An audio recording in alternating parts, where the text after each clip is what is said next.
matchup. The second matchup of teams 8-0 or better in Big 12 history. This series dating back to 1915. Oklahoma State leads it 13-10 with 2 ties, and the Cowboys have won 8 of the 11 meetings here in Stillwater. Perfect weather for football, and we're underway as Oklahoma State sends it away. Cavante Turpin will field it inside the 5-yard line. Flag thrown, and Turpin crossing the 20 up to the 21.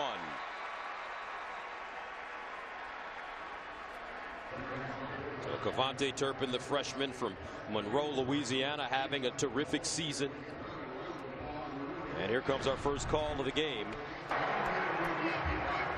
During the return, an illegal block in the back. Number 4 of the receiving team. 10 yards from the end of the run. First down. That's Nico Small, backup safety. So a couple of things we should pay attention to when the Horned Frogs have the football. Well, they're going to be, at least to start the game, without their big left tackle, Halapuli Vaitai, 6'6", 315. So it's going to be up to Matt Pryor out there to be matched up with a couple of very good players, including Emmanuel Ogba, one of the best defensive ends in the country, comes in with 9 sacks on the year. First down and 10 at the 12-yard line for TCU.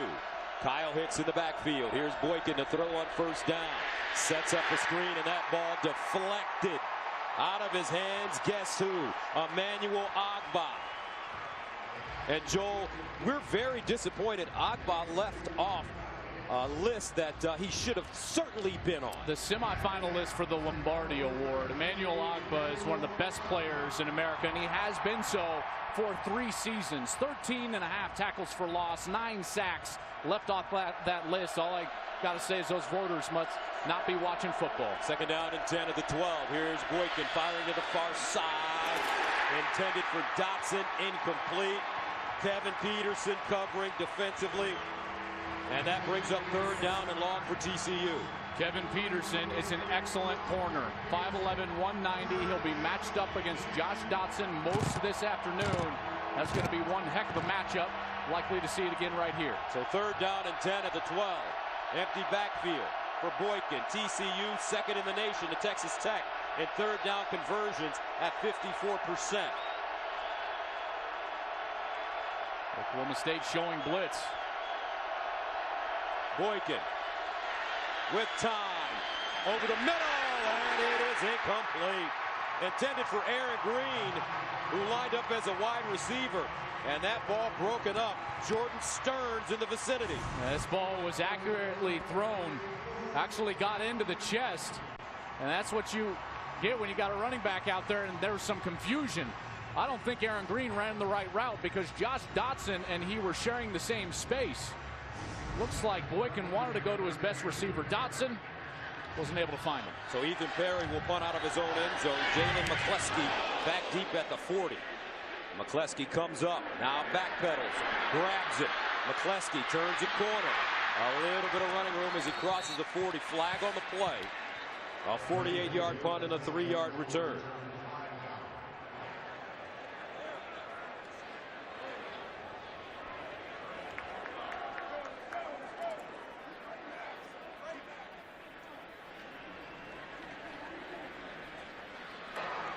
During the return, illegal block in the back.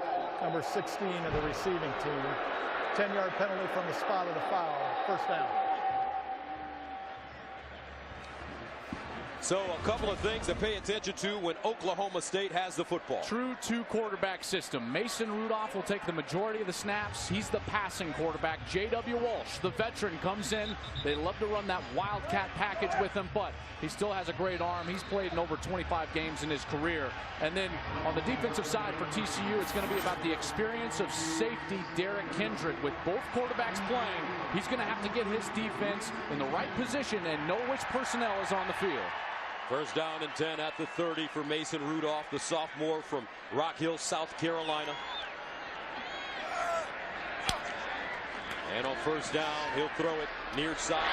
Glidden wrapped up quickly and taken down as he's dumped by Torrance Mosley. That's a great tackle by Torrance Mosley. When you're Mason Rudolph, and going against this secondary, there's definitely some inexperience back there for TCU, but they are getting better for Gary Patterson, and Rudolph is going to have to be careful with the ball and make sure he avoids turnovers. 2nd down and 9 at the 31. Rudolph hands it off straight ahead, and he runs into a line. That's Raymond Taylor running the football. Not a lot of room, so that will bring up 3rd down and 6. And a couple of the veterans who are back didn't start the season due to injury and suspension, but Mike Tuaua and Josh Caraway converge on the tackle.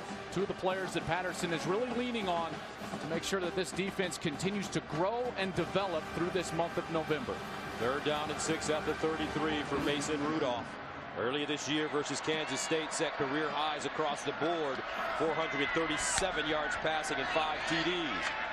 Here he is under pressure, steps up and is sacked. TCU brought pressure and they get to him. Denzel Johnson with the sack. Comes from his safety position. Here he comes from the left side of the offense. He's one-on-one, and that block just gets beat by the inside move. That was number 47, Blake Jarwin, trying to block. Denzel Johnson gets home for the sack. So Zach Seiner will punt for Oklahoma State at his own 14-yard line. Devontae Turpin, the dangerous return man, back deep, and he'll get away from the football. And will be downed at the 31. So coming up, he's a swan, folks. Josh Dotson, athletic, graceful, back on the field after this. Well, this is Fox College Football presented by Kay Jewelers is sponsored by Colonel Sanders Kentucky Fried Chicken. It's still finger licking good. And by FanDuel, the leader in one-week fantasy football. And welcome back to Stillwater. USAA honors all who dared to serve. Visit USAA.com/Veterans Day. Gus Johnson, Joel Klatt, Molly McGrath with you. Boone Pickens Stadium, 2nd series now for TCU. And Trevon Boykin. You get the sense both quarterbacks, both offenses need to calm down. A lot of jitters so far in this big game. 1st down and 10 at the 32-yard line. Aaron Green in the backfield. Boykin pulls it out, goes over the middle, and it's caught. Kobe Listenby, one of the fastest players in a nation. Listenby ran a 10:03 100 meters. He's going to get a lot of respect deep over the top. So 1st down, they fling it out. Aaron Green crosses midfield, gets out of bounds as Chad Whitener comes up with the stop. You already see now Boykin settling in this 2nd series. A couple of easy completions, move the chains on one, now 2nd and short. They need 3 yards. Boykin decides to run it, picks up the 1st down and more. Here's a young man that leads the nation in total offense, averaging 431 yards a game. Flag on the play. Here's this matchup that I'm going to be focusing on most of the day. Matt Pryor, the sophomore from Long Beach, right tackle, going up against Emmanuel Ogba. I think they're going to get Pryor here for a hold. Holding, offense number 64. 10 yards from the spot of the foul. Replay, 2nd down. Here's the right tackle. There's Matt Pryor getting the start because Big V Vaitai, the left tackle, is out of this game. You can see the hold, and he wasn't able to turn away right at the point of attack there as Ogba was trying to go for the ball carrier. Boykin got his shoulders turned by Matt Pryor. So that'll make it 2nd down and 8 at the 48.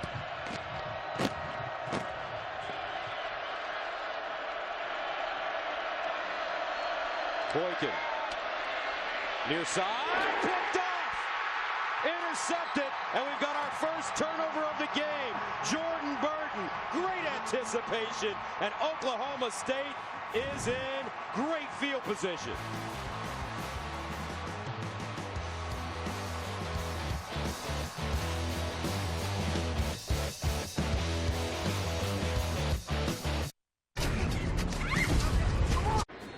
Trevon Boykin throwing the interception, and Oklahoma State has the football. And I tell you what, This man, Mike Gundy, 48 years old, is one of the best football coaches in the nation. I don't think he gets the credit or the publicity that he should. Well, for the second time since 2011, they're 8-0. It's done a remarkable job here with a fairly young Cowboy team. First down and 10 at the 46 after the turnover for Oklahoma State. Raymond Taylor in the game at running back.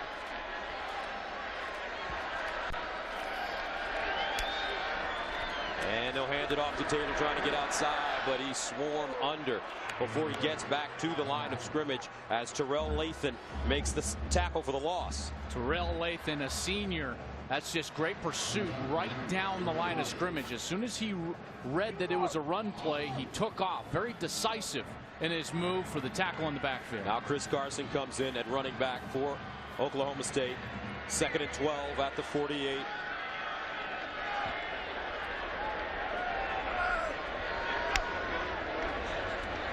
And they'll pass it over the middle. There's a wide open receiver and incomplete. He had his man, Austin Hayes, but Mason Rudolph just threw it a little too far. I want you to watch the safety. Here's Derek Kindred, the veteran, and he bites on the route, just the inside route. There's Kindred. You see his eyes are in the backfield. He gets run right by. He's very lucky that that ball was overthrown by Mason Rudolph. That could have very easily been 6 points for the Cowboys. 3rd down and 12.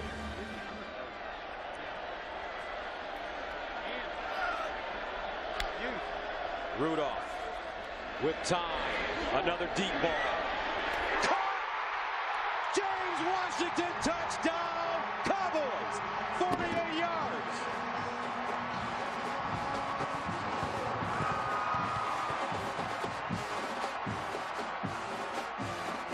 There are so many great wide receivers in this conference. James Washington is one of them. Man-to-man coverage against James Washington is not a great idea because he's such a great athlete down the field. Great acceleration, gets some separation, and the ball was perfectly thrown for the touchdown. They've had some great receivers here at Oklahoma State. Hartley Dykes, Des Bryant, Justin Blackmon, and now James Washington as Ben Grogan converts the extra point. Washington caught 4 passes for a career-high 200 yards and 2 long TDs last week against Texas Tech. He's got it going early today against TCU.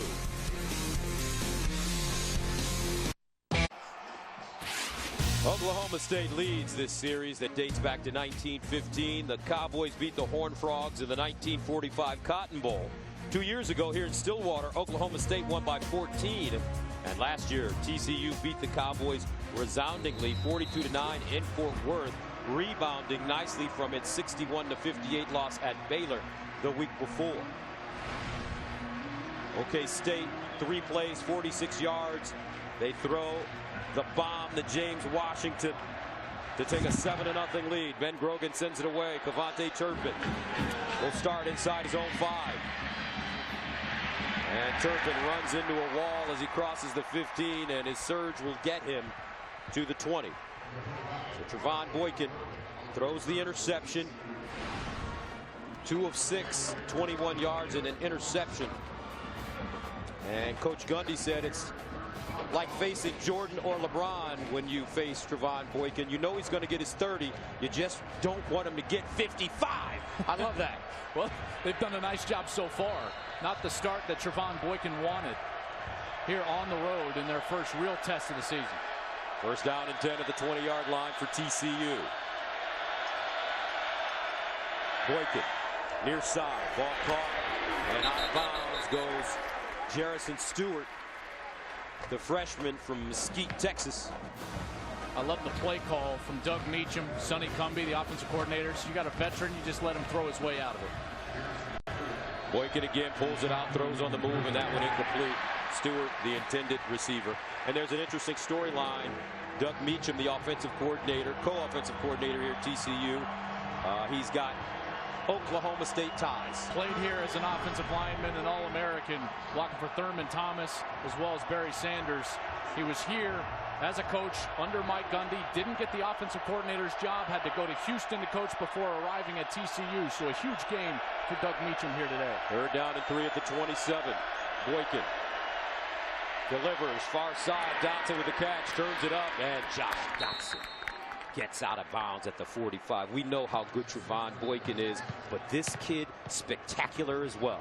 Every time he steps on the field, there are 20, 25, 30 NFL scouts asking for credentials to watch him play. 71 catches, 1,200 yards. This guy has been sensational this year. Had a 77 and an 84-yard touchdown against OK State last year. 1st and 10 at the 44. Here's a handoff. Green trying to get through the hole. And Whitener there to bring him down. This defense from Oklahoma State has played well during the course of the season. Much improved from the version that they threw on the field in 2011, when they actually were only a one-loss team with Brandon Whedon as their quarterback. This is a statistically very good defense. Last week, Glenn Spencer's unit got lit up for over 50 points at Texas Tech. He wants to prove that they can come out here and dominate a good offense today. Oklahoma State beating Texas Tech 70-53 in a comeback effort. Boykin steps up in the pocket with a huge lane in front of him, and Boykin slides down as he crosses midfield short of the first down. And Emmanuel Ogbah chasing him. And he had to take off in a hurry because Ogbah was bearing down, and only the speed and explosiveness of a guy like Trevon Boykin was going to get away. So 3rd down and 3 for TCU at the Oklahoma State 49-yard line. Trips at the bottom of your screen.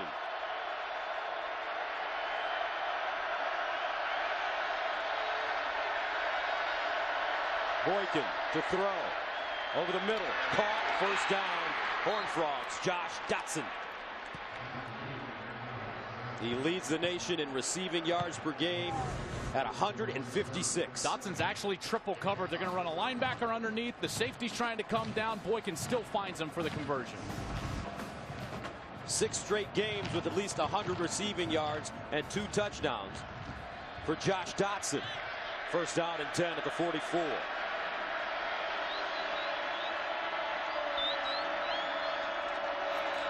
And he'll hand it off to Green straight ahead. Will crash through the hole. Green taken down by Trace Clark. Also Jordan Stearns in on the play, the safety. This defense is without a couple of their starters from the beginning of the season. Ryan Simmons, their starting linebacker. Billy Levini, the starting defensive tackle, but they've had guys step up. Mote Maile, a junior from Euless, Texas. Jordan Burton, a junior college transfer, playing linebacker number 20. Played very well for Glenn Spencer. 2nd and 8 at the 42. Boykin play action, sets up deep in the pocket, throws a rocket down the field, incomplete, and a flag on the play. Listenby, the intended receiver, and this will go against the Cowboys. Chad Whitener, number 45, is the middle linebacker. He was the one screaming down the middle of the field, clearly contacted Listenby before the ball arrived. Easy call for the official. Pass interference. Defense number 45. 15 yards from the previous spot. Automatic 1st down. I love what TCU is doing right now as far as the game plan goes, because all of the coverage is being rolled over to Josh Dotson's side. Double and triple covered, so they've got to find another avenue to move the football. Glenn Spencer's plan right now, don't let number 9 beat you. That means Colby Listenby is going to have a big day.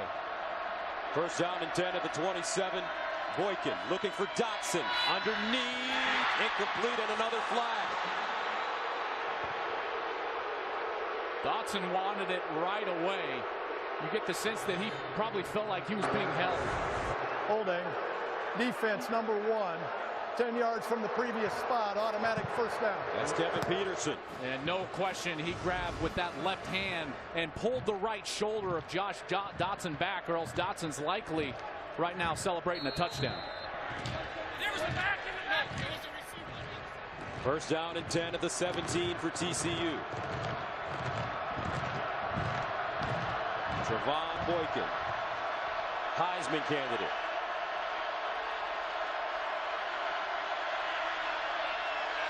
Boykin hands it off to Green, and he'll get a couple of yards.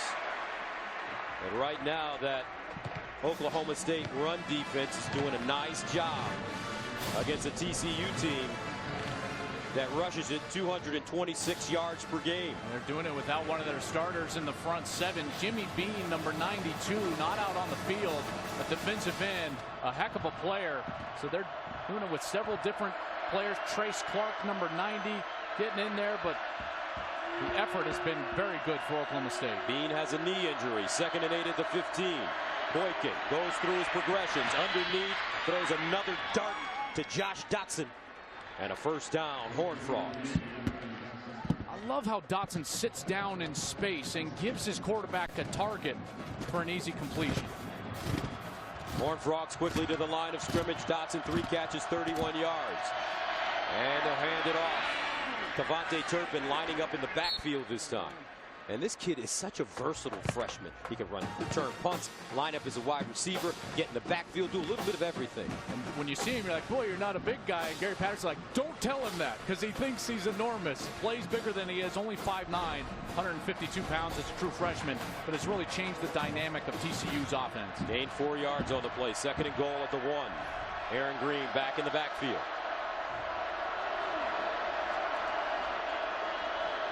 Boykin will run the option. Boykin looking for space. Boykin, 2nd effort. Touchdown, Horned Frogs. And that's the 22nd game in a row in which TCU has scored a first quarter touchdown. It's the nation's longest streak and an ongoing Big 12 record.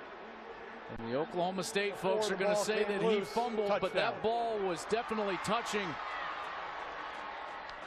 the plane of the goal line. With him having control at that point, it's a dead play. It's a touchdown. Remember, that's a rush, not a catch. He doesn't have to secure it through going down to the ground. So as soon as the ball touches the plane of the end zone, that's a touchdown. That's a dead play. He can drop the ball at that point. Touchdown, Horned Frogs. Boy, and a physical run from Trevon Boykin. You see all the flash, Gus.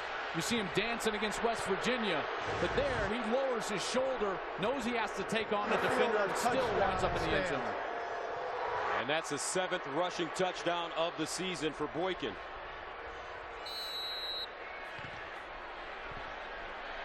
.6:28 to play in the first quarter. TCU going on a 10-play drive covering 80 yards, eating up 4 minutes and 37 seconds. Jaden Overcrome. This one won't go through. Ball picked up. So TCU misses the extra point. Jordan Stearns with the return. 7-6, OK State.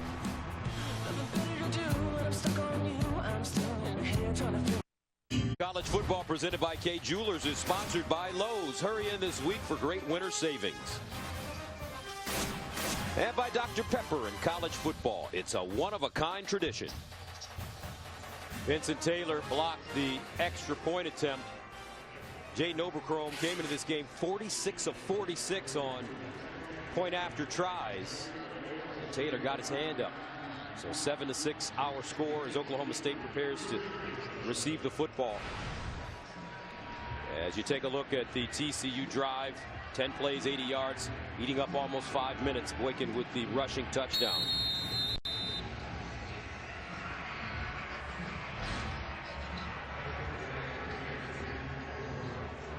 Great answer to that touchdown from Oklahoma State after they got the ball after the Boykin interception.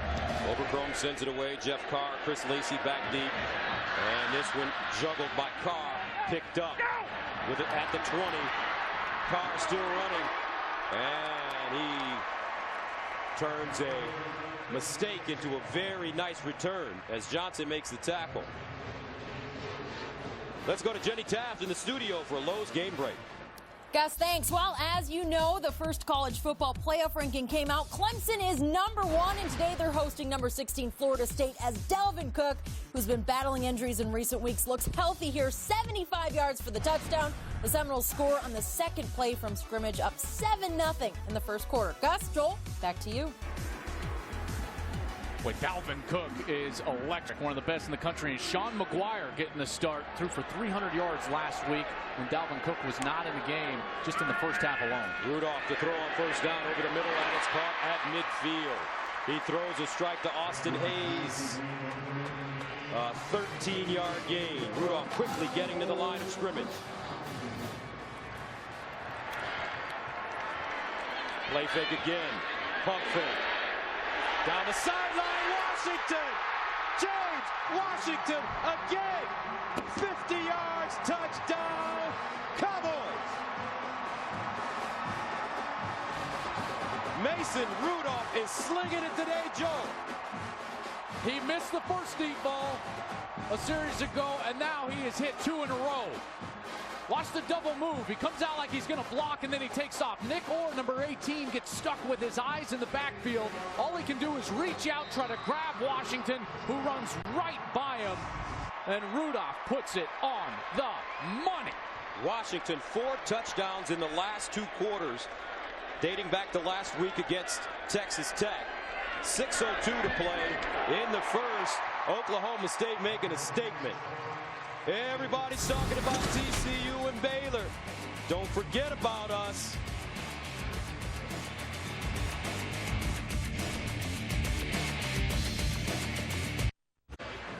James Washington with the 50-yard touchdown.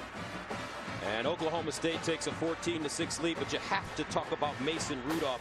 Here's a young man that had his coming out party at Baylor last year when they removed his red shirt in week 11, and he threw for 281 yards and 2 touchdowns against the Bears. That moment, Coach Gundy found his QB he had been looking for. Yeah, he absolutely did, and he lost that ball game, but has won 10 in a row since. He's 10-1 as a starting quarterback, and when he removed that red shirt, speaking of Mike Gundy, it raised a lot of eyebrows. That's late in the season to remove that red shirt, but boy, he was paid off in a serious way when they won the Bedlam game just a couple of weeks later. Rogan sends it away. Turpin will start from the 1.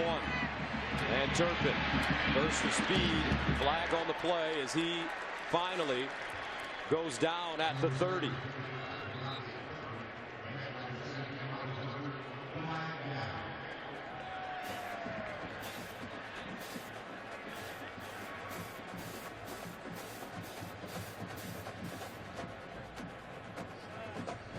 Flag was dropped on the near side. During the return, holding on the receiving team, number 16. 10-yard penalty from the spot of the foul. First down. That's Michael Downing. Plays safety and on special teams. So Trevon Boykin coming back on. Looks like he's got his work cut out for him today, because this Oklahoma State offense is getting to the line of scrimmage quickly, and they're throwing the deep ball with precision. And James Washington is saying, don't forget about me. I know Josh Dotson's playing in this game, but James Washington, boy, what a start for the Cowboy wide receiver. First down and 10 at the 18. Aaron Green in the backfield. Boykin, quarterback draw, bottled up, looking for space and won't get it. Terrific stop by Oklahoma State. And it's Devontae Averett coming up with the tackle for a loss. Linebacker does an excellent job of coming up and not giving Boykin a lane to run through. Boykin thought he had an opening. It was closed down by the defense, and then they did a great job of pursuing the football, getting multiple guys to Boykin to bring him down. Second down and 11 after the 1-yard loss. At the 17, Green in motion out of the backfield, lines up in the slot. Boykin, low snap, handled over the middle, caught. First down and more. Sean Nixon still moving. Nixon all the way down to the Oklahoma State 10-yard line. Sean Nixon, the redshirt freshman from Austin, Texas, stopped by Michael Hunter. That's a 70-yard gain. Got burned by the blitz. Oklahoma State brought pressure off the right side, and all Nixon did was just replace that linebacker. So he takes off in the middle of the field, finds his way inside the 15. A gain of 70. First and 10 at the 13. Boykin with the handoff to Green. And Jordan Stearns hops on his back and brings him down.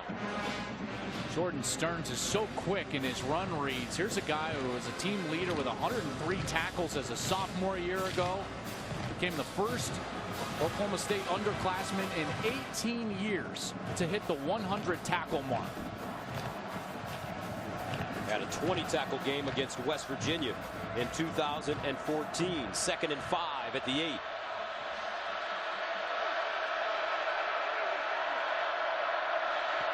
Trevon Boykin so poised. Hands it off to Green. And Aaron Green picks up 2 yards. Darian Daniels, the freshman from Dallas, with the tackle. Boy, he showed some power there, too. Darian Daniels, 320 pounds, and forces a third just outside of the 5-yard line. Boykin loves to run it in these situations, Gus. 3rd down and 3 at the 6.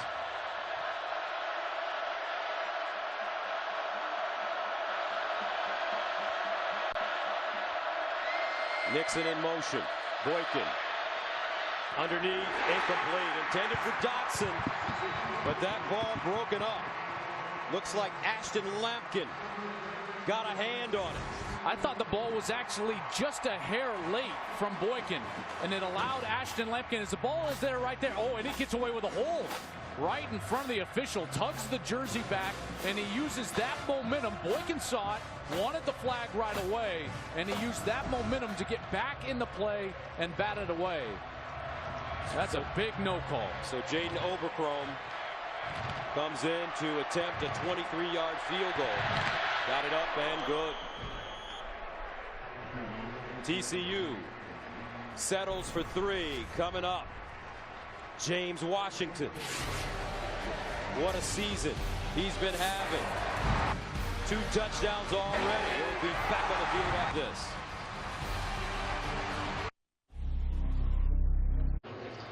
The Stillwater Medical Center has created the Stillwater Strong Foundation after the tragic events at the Oklahoma State homecoming parade 2 weeks ago.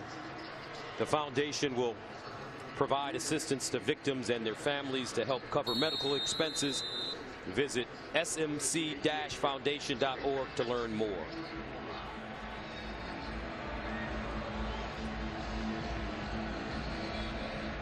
So Oberchrome ready to send it away. This one kicked in the corner and will not be returned. So all our crews wearing the wristbands to honor the victims of that tragic homecoming accident. Bobby Wilson, our cameraman. Wyatt Anderson, big fella. Andy Nelson, Superman for us. All of us.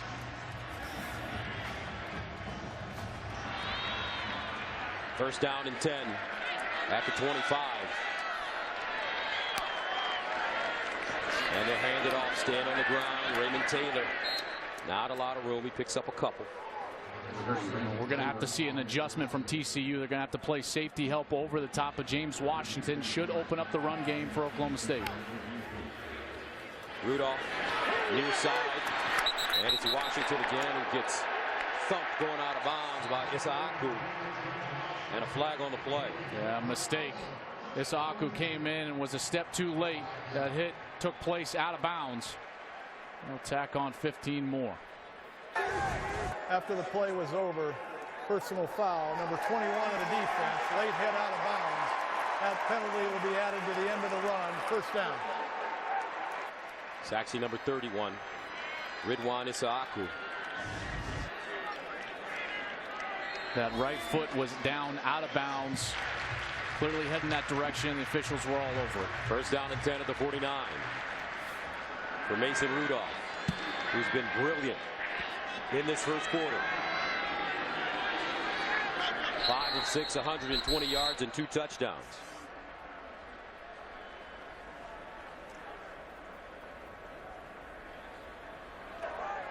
False start. Offense number 73. 5-yard penalty. First down. That's Victor Saleko. Transferred to Oklahoma State after Alabama Birmingham disbanded its program in 2014. 2-year starter down there at left tackle for the Blizzards in 13 and 14. Started every game so far in this season. So first down and 15 at the 46. Rudolph steps up in the pocket, wants to run it, gets outside. And Rudolph close to a first down, another flag thrown. Traven Howard chasing him out of bounds. It's thrown in the general direction of David Glidden, number 13. Great slot receiver. Senior from Mustang, Oklahoma. Holding. Defense number 30. That 10-yard penalty will be added to the end of the run. First down. That's Denzel Johnson. Got the sense that because it was a run for the quarterback that it was going to be a hold on Glidden, but as shown right there very clearly, Denzel Johnson tackles Glidden to the ground, didn't have his eyes in the backfield, didn't realize that Mason Rudolph had taken off out of the pocket. 1st and 10 at the 30. Now Rudolph sets up the play and incomplete. Chris Carson, the intended receiver, he hadn't turned around. Looks like they were trying to set up a screen. Davian Pearson just read that beautifully, number 57. He's the tackle right in the middle of your screen.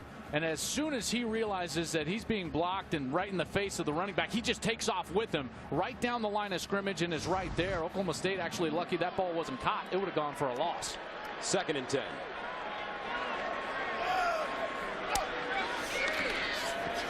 Rudolph near side, Washington in space, and great coverage by TCU as James Washington had nowhere to go towards Mosley. First man to him. And when you go to a TCU practice, Gary Patterson is always yelling at his secondary, tackle the legs. Anytime they're in space outside of the hash marks, he wants his guys going low, wrapping up the legs to prevent yards after the catch. Mosley did a terrific job there. That was excellent. So a 3rd down and 6 for Oklahoma State at the TCU 26-yard line. Washington, the receiver at the bottom of your screen. He's got 2 touchdowns. Glidden in the slot up top. He looks that way.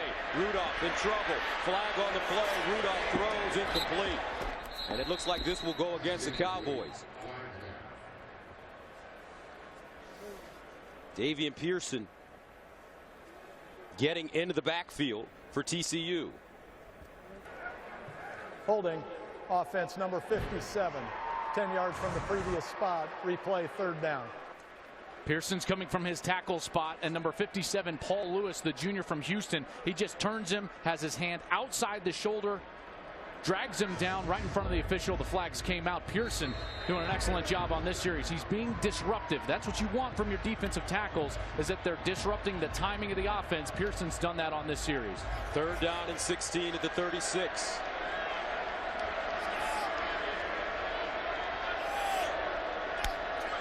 Rudolph steps up, delivers, incomplete. Chris Carson had a step on Ty Summers, but Rudolph couldn't find him. TCU dodged a bullet there because Ty Summers was behind by about 2 steps. Patterson knows it.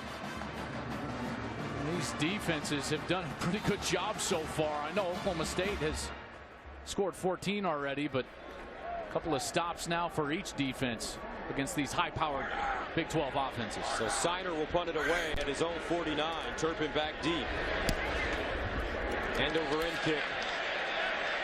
And it's down inside the 5. Nicely done on special teams by Zach Siner. Well, the UFC returns to FS1 with a full card of action, headlined by what should be a wild rematch between middleweight contenders Vitor Belfort and Dan Henderson. After splitting their first 2 bouts against each other, it all comes down to this. UFC Fight Night begins tonight at 7 Eastern on FS1 and streaming live on Fox Sports Go. Well, last series, TCU, they started finding a rhythm down the field with Colby Listenby, and then on the short and intermediate routes with Josh Dotson hooking up in the pass game. We'll see where they go here on this series.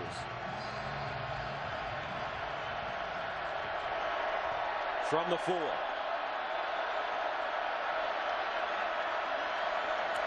Boykin sets up in the end zone. Throws the long ball down the sideline. Dotson. And incomplete. He caught it out of bounds. There's not a better jump ball player in America than Josh Dotson. He just so happened to get hit, and he comes down out of bounds. The problem with that route wasn't the execution there at the top, but was the fact that Dotson was running right next to the sideline. If you're a wide receiver running deep down the field right next to the sideline, the quarterback has no margin for error of where to throw that ball. 2nd down and 10 at the 4. Boykin, far side, caught, Dotson. And he's wrestled down by Peterson. Peterson, tough task at hand for this senior. And Glenn Spencer compared him to Justin Gilbert, the 8th overall pick from a couple of years ago, played here at Oklahoma State as a corner. He said Gilbert was just bigger, had more of the measurables, but Kevin Peterson has all the skill level that Gilbert did. 5'11", 190. He's showing it here today. Oklahoma State defense with a chance to get off the field right here. 3rd and 4 for TCU at their own 10. Boykin handing it off, and they won't get it. Fumble on the play. Oklahoma State has the ball. 2nd turnover of the game for TCU.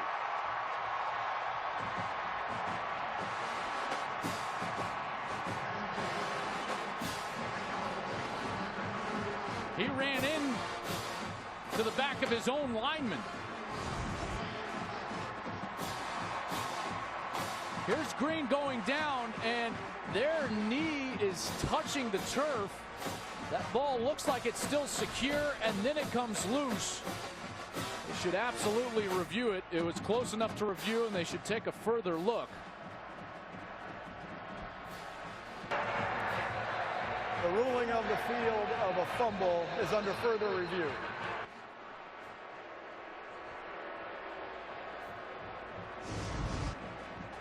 Aaron Green trying to get to that right side, and he ran into the back of Joseph Noteboom, number 68. And as he was going down to the ground, looked like that ball was still secure in his right hand.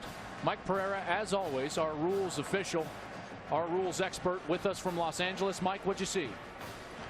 Yeah, I think you always look, Joel, to see what's down first, and it is the knee, and then the hand on the ball. Is the ball moving in the hand when that knee is down? And to me, he's got clear possession. So you watch, the first thing you're going to see is the knee going to the ground, and watch the hand there, clearly on the ball, not moving. I think this is the type of thing that they're looking for in replay. It's beyond a shadow of a doubt, in my opinion, that he's down before the ball comes loose. So I think the ball should, at that point, go back. That would be a big break for TCU. They would still have to punt the football away. Because it will either be 1st and 10, Oklahoma State, or 4th and 3. Right. For the Horned Frogs. The last thing that Gary Patterson wants is to try to defend a short field. He'd much rather send his punting unit on, obviously. And here comes the call. After further review, the runner's knee was down prior to the fumble. It'll be 4th down and 3 for TCU at the 11-yard line. So TCU catches a break, and they will get a chance to punt it away. Boy, this defense for Oklahoma State, they've been impressive. Statistically, the 2nd best scoring defense in the conference behind Oklahoma. They came in with a chip on their shoulder after last week giving up over 50 points to Texas Tech, and they have played hard. Good discipline, great pursuit. They've tackled well. Could not have gone better so far in the first quarter for Glenn Spencer's Oklahoma State defense. Ethan Perry will punt it out of his own end zone. It looks like he'll wait till the quarter ends. End of the first quarter in Stillwater. Oklahoma State 14, TCU 9.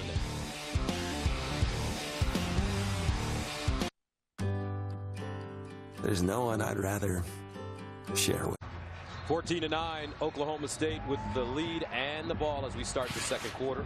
Let's check out the KFC stat comparison. Well, you see the Oklahoma State defense has done a nice job in terms of yards per play. Remember, in the Big 12, total yards, total scoring, you have to throw that out the window. It's about yards per play, points per possession, the new metrics in college football. The biggest difference so far is that one turnover, the Boykin interception. So Ethan Perry will punt it 3 yards deep in his own end zone. McCleskey glidden back. And it will be fair caught by McCleskey. He bobbled the ball. Who's got it? He muffed the punt.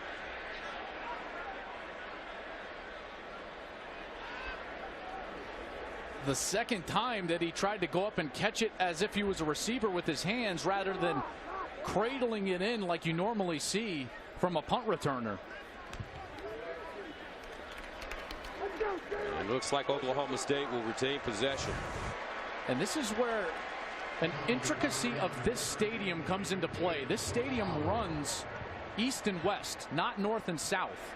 And so this one is the only one in the Big 12, at least when I was playing, that one direction you're looking into the sun rather than north and south when you never have to look at the sun because it's just passing over the stadium right parallel with the 50-yard line. The sun is in that direction just off to the left corner of the stadium. Wonder if that had any factor in it. They were on the left hash as the defense was looking at it. It's one of those interesting things here with this stadium. First down and 10. J.W. Walsh in the game now, quarterback. His first throw is a good one as Walsh completes the pass for a 25-yard gain as Zach Veach makes the reception. Not just running when Walsh comes in. Run their whole offense with him. Takes over mostly in the red zone. First down and 10 at the 36. And Walsh handing the ball off to Carson. Carson lowers his shoulder. He'll hop forward. Looks like he picked up a first down. Michael Downing with the tackle. First down, Oklahoma State. Why do you bring Walsh in the game right now? Mason Rudolph playing some good football. He was, but they got stopped on the last series. You can use this quarterback change as a means to create momentum when you didn't have it on the previous series, and you can see a lot of energy on the field right now. First down and 10 to the 25. Walsh steps back with time, flings it out to the far side, incomplete. So J.W. Walsh, senior from Denton, Texas, last week versus Texas Tech, with the Cowboys trailing by 10 at half. Gundy made the switch to Walsh, and he responded by going 4 for 5, 167 yards and 2 touchdowns, rushed it 8 times for 80 yards, including a career-long 64-yard touchdown. And this is why it's so unique, Gus. It's like a personnel group. So within the same series, they'll switch it. It's not that this is Walsh series or Rudolph series. Rudolph now on the field behind the chains.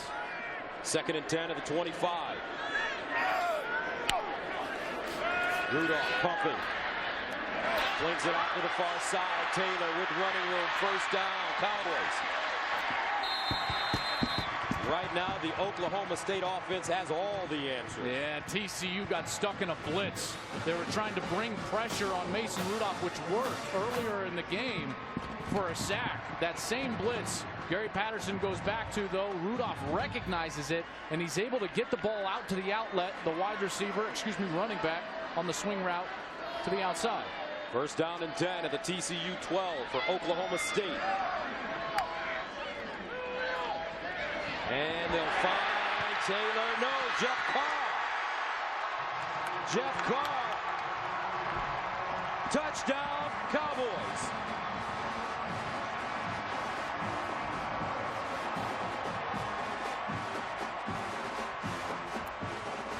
This time they give Rudolph the run pass option. He reads the zone read, doesn't like it, flips it out to Jeff Carr, and the true freshman from Temple, Texas, takes it right over the pylon for the touchdown. 20-9. Oklahoma State as Ben Grogan comes in to attempt the extra point. What a start for Oklahoma State. Gary Patterson's team has got to try to change the momentum of this game, because the Cowboys have, right now, they've been better for Mike Gundy. More energy, better pursuit to the football, making plays. And they've taken it to the number 8 team in the country so far. Was his knee down is the big question before he crossed the goal line. After review, it is a touchdown.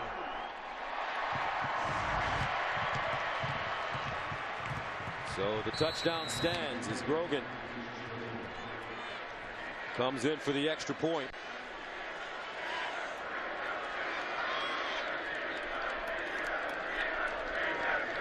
And it's good. Oklahoma State, I tell you what, they're scoring quickly. Their first touchdown, 46 seconds. Their second touchdown, 17 seconds. Their third touchdown, 1:13. Gary Patterson's got trouble. How you doing? Hey, how are you? Are we watching the game? You'll see. The Heisman Trophy, always won in November. 3-1, my guys. Corey Coleman, Trevon Boykin. Going to have to make a statement here today down on the road, and Leonard Fournette will have his chance tonight against one of the best rush defense in the country as we take a look at the Nissan Heisman watch. Ezekiel Elliott going to have a new starting quarterback, or at least an old starting quarterback, if you want to put it that way. And Christian McCaffrey has been excellent during the course of the season. Stanford getting a win at Colorado or was A. Turpin back deep. And he'll take a knee. So if the season ended today and you voted for the Heisman Trophy, who'd get it? If the season ended today, before the start of this game, I would vote for Trevon Boykin because he's a quarterback. He affects the game more than any player in America.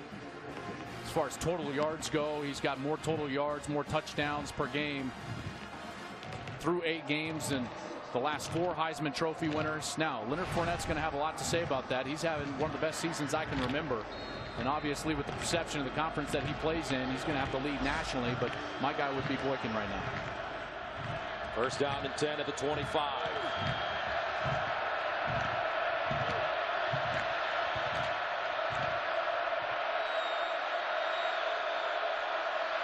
And Boykin will hand it off to Johnson, trying to get around the corner, but he does not. Trey Flowers coming up, redshirt sophomore from Converse, Texas, and making a hard hit. What we're seeing is both safeties for Oklahoma State. Jordan Stearns, number 13, Trey Flowers, number 31. They're filling hard on the run. That means the deep game has got to be open soon. Second down and 9, and they'll flip it out to the far side. Nixon gets his shoulder square, picks up a first down, and hops out of bounds. Desmond White just gets an unbelievable block right here. He's able to get the player on the ground. That's number 20. Jordan Burton, the outside linebacker for Oklahoma State, he springs that play for Sean Nixon down the sidelines in order to get a first down. A 16-yard gain, first and 10. TCU at their own 42. Boykin handing it off around the corner. Turpin. And Turpin picks up about 3 yards on the play as Ashton Lampkin and Chad Whitener combine on the tackle. And there's Trey Flowers again, number 31. He was the first one there. Didn't make the tackle. Force him to change back. Turpin in the backfield this time. Nice cut. Turpin still running. And Cavante Turpin with a 17-yard pickup. Suffered a concussion against Iowa State. Didn't return to that game, but was back in the lineup last week against West Virginia, and now giving his team a spark when they desperately need it, down 21-9. He set the Big 12 freshman record for receiving touchdowns rather, in a game with 4 against Texas earlier this year. First and 10 at the 38. Boykin with time, fires, and incomplete. Cavante Turpin, the intended receiver, that ball sailing high. And he had his offensive lineman, Joseph Noteboom, number 68, right back in his lap, Boykin did, and that's why he was unable to follow through. If you can't follow through as a quarterback, the ball's always going to sail high on you. That's what it does there for the incompletion. Halapuli Vaitai in the game. Came in with that injured knee, but giving it a go at left tackle. Second and 10 at the 38. Boykin pulls it out, looks for Dotson, incomplete. Dotson slipped as he made his cut in front of Kevin Peterson. He slipped in. There was a lot of contact going on. Officials letting him play here. That's to the advantage of Kevin Peterson, senior from Oklahoma. Definitely slipped. Not as much contact as I thought watching it live. Third down and 10 at the 38. Horned Frogs need to go to the Oklahoma State 28 for a first down. Boykin steps up, flips it up, caught, Hicks, and he will not get the first down. Kyle Hicks. Lampkin makes the tackle, but you get the feeling that TCU may go for it. My goodness, he took just an enormous hit, but TCU will go with a tremendous tempo here. 4th down and 1. Boykin quarterback draw. Quarterback sneak, rather. Timeout. Oklahoma State prior to the snap. That's their first timeout of the half.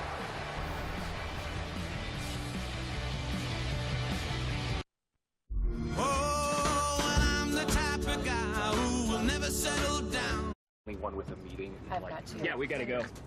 Carol, thank you so much. Fox College Football presented by Kay Jewelers is sponsored by Nissan. Go to NissanHeismanHouse.com to cast your official vote for the next Heisman. So a 4th down situation coming up for TCU as the Horned Frogs trail Oklahoma State here in Stillwater. Trevon Boykin back on the field. 4th down and 1. Hicks, the pistol back behind Boykin.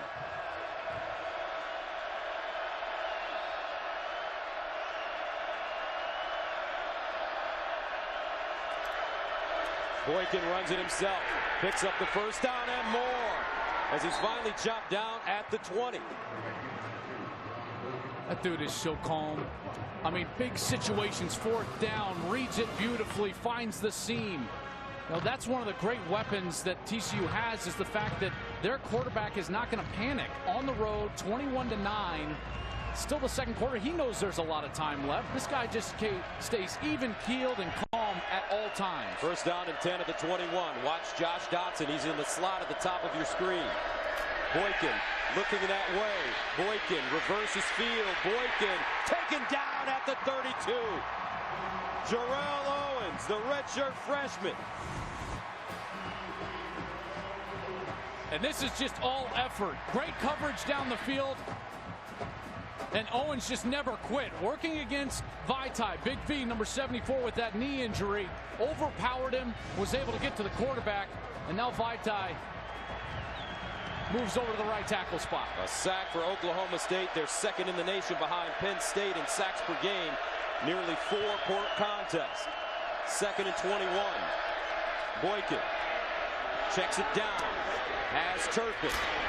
And Turpin will dive forward and get close to the 25-yard line as Mike Tavius Jones makes the tackle. Boykin's having to hold the ball because these corners for Oklahoma State as a group are the best in the conference. And they're not allowing Listenby and Dotson to get open down the field. Boykin having to hold the ball. Glenn Spencer's plan working to a T right now. 3rd down and 15 at the 26.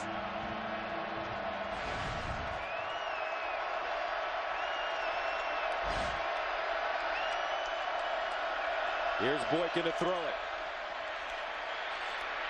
Buying time. Boykin in trouble. Boykin gets outside. Now comes back across the field. Wants to run, and look at this kid. Trevon Boykin down inside the 15. Not a first down. He picked up 12. And that'll bring up 4th down and about 3. I can't get over how good of a player Trevon Boykin is. Gary Patterson went for it already once on this series on 4th down. He's going to do it again, but not before he gets a timeout to talk it over. 21-9. Oklahoma State, 9:01 to play in the 2nd. 4th down coming up. High school, knock him up here. High school. Quarterback in Beathard. I hear he has a groin injury, so limited in mobility. 4th down and 3 at the 14. Empty backfield for Trevon Boykin. He wants to throw it. Lobs it in the end zone. Incomplete. This would be the intended receiver, so TCU turns it over on downs. The Oklahoma State defense hold it. Glenn Spencer pleased. I love what Spencer did there. He brought the all-out blitz, but then all the secondary players played inside leverage, meaning they tried to play in between Trevon Boykin and their wide receiver. Normally, the quarterback wants to throw it quick over the middle of the field when the defense brings everybody like that, like Lynn Spencer did on the last play, but he was stuck having to throw kind of a prayer to the back of the end zone to Listenby, not even to his guy Dotson, who's a great air player, jump ball player. So that's a win for Oklahoma State. What a huge series for their defense. So TCU goes 11 plays, covering 69 yards. They end up with no points. Oklahoma State will start at their own 14. Delayed handoff. Taylor gets outside. Jitterbugging. And finally wrapped up. As Raymond Taylor stopped by Derek Kindred. Trevon Boykin on the phone. What's he talking about, Joel? Well, they're trying to find what is going to work at this point. They're saying, what adjustments do we need to make? What type of routes do we need to move to? And at this point, the man coverage on the outside, the corners are just winning over Josh Dotson and Colby Listenby. So they're going to have to try to get the run game going in order to loosen up that secondary coverage. Second down and 6 of the 18. Rudolph up the sideline. Almost intercepted. Torrance Mosley. It would have been a tough catch, but he got hands on the football. Washington, the intended receiver. Got to give a lot of credit to Mosley because he realizes that he was beat once already before by Washington in a straight go route down the sideline. And so he turned and ran right away and was able to go up. Washington had to act as a defensive back there to bat that ball away, or else it would have been TCU with the football. Horned Frog defense with a chance to break Oklahoma State's serve right here. 3rd and 6 at the 18. Rudolph to throw it. Lobs it wide open. Aitman. Marcel Aitman. Touchdown, Oklahoma State. 82 yards.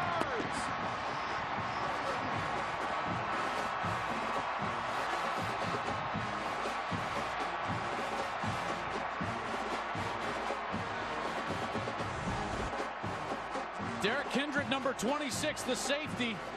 Eyes all over the outside player. He's going outside and just completely misses the deep route. He's the most experienced defender they have. At times, he's been the only returning starter on the field from that defense that was able to beat Ole Miss a year ago in the Peach Bowl. And he's been beaten twice already today. Oklahoma State pouring it on. Extra point good. We've been talking about Trevon Boykin, but how about this kid? Mason Rudolph, 9 of 13, 231 yards passing, 4 touchdowns already. And folks, we're still in the first half. Fox College Football, presented by Kay Jewelers, is sponsored by FanDuel, the leader in one-week fantasy football. And by Colonel Sanders Kentucky Fried Chicken. It's still finger-licking good. An offensive explosion for Oklahoma State here in the first half, 28-9 over TCU. And how about their touchdown passes? 48 yards, 50 yards, 12 yards, and now 82. This team is good. They've largely flown under the radar in Big 12 play, but Mason Rudolph, have yourself a half, son. Woo! We all die for that, these quarterbacks. We die for a start like this in a big game. Man, he's got to be feeling good. Turpin back deep. And he'll take a knee. Let's go to Jenny Taft in Los Angeles for a game break. Gus, thanks. How about number 9 Iowa visiting Indiana? Jordan Howard takes it 29 yards to the house. Back-to-back touchdowns for Howard as he helps the Hoosiers take the lead 17-14 over the undefeated Hawkeyes in the second quarter. Gus, Joel, I'll keep you posted. Tell you what, Joel, I like Indiana and what they're doing this season. They gave Ohio State a run for their money at home. They did, and offensively, they're one of the more dynamic teams in that Big Ten Conference, and they're going to score some points. So the onus is going to be on the Iowa Hawkeyes to try to match them. They are in for it there in that ball game. TCU now trying to match Oklahoma State. Here's Boykin. He'll flip it out to Turpin. Turpin with a lane. Turpin gets to the 40. Turpin still running and gets out of bounds at the 48. A 23-yard gain. Now remember, TCU trailed by 18 at halftime and came back to beat Kansas State. Different caliber of team, though. That's right. And they got a defensive score on the first possession of the second half when Derek Kindred took an interception back for a touchdown. This is a different mix right now and a different feeling with the momentum on Oklahoma State's side. Dotson in motion. Boykin looking. Boykin delivers. Far side incomplete. Dotson, the intended receiver, that's off of his hands. You can only defend TCU like this if your secondary is playing excellent football, and that's exactly what's going on for Oklahoma State right now. The corners are playing well, and they've got 4 of them. Kevin Peterson, we've talked about, number 1. Ashton Lampkin, number 6. 17, Michael Hunter. Raymond Richards, number 18. All of them work in there, so they're fresh. They've got a great rotation of players. 2nd and 10 of the 48. Boykin over the middle. Caught, first down. And this is Sean Nixon. The problem is Nixon reestablished himself as a runner after the catch and actually gave up a couple of yards, so it won't be a first down. Well, 4-down territory now for TCU. As Boykin runs the ball, flag thrown. And Boykin's helmet comes off.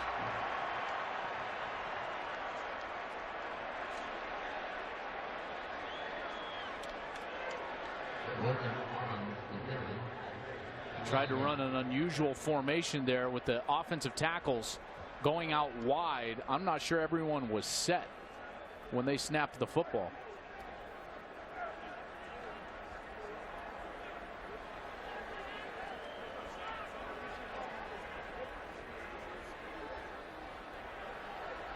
Boykin lost his helmet, so depending on this call, he may have to leave for a play, but if it's 4th down, they may be punting anyways. This is on TCU. Now, if it is some sort of alignment issue,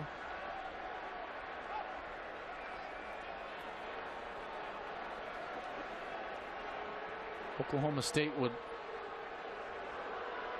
likely decline, making it 4th down.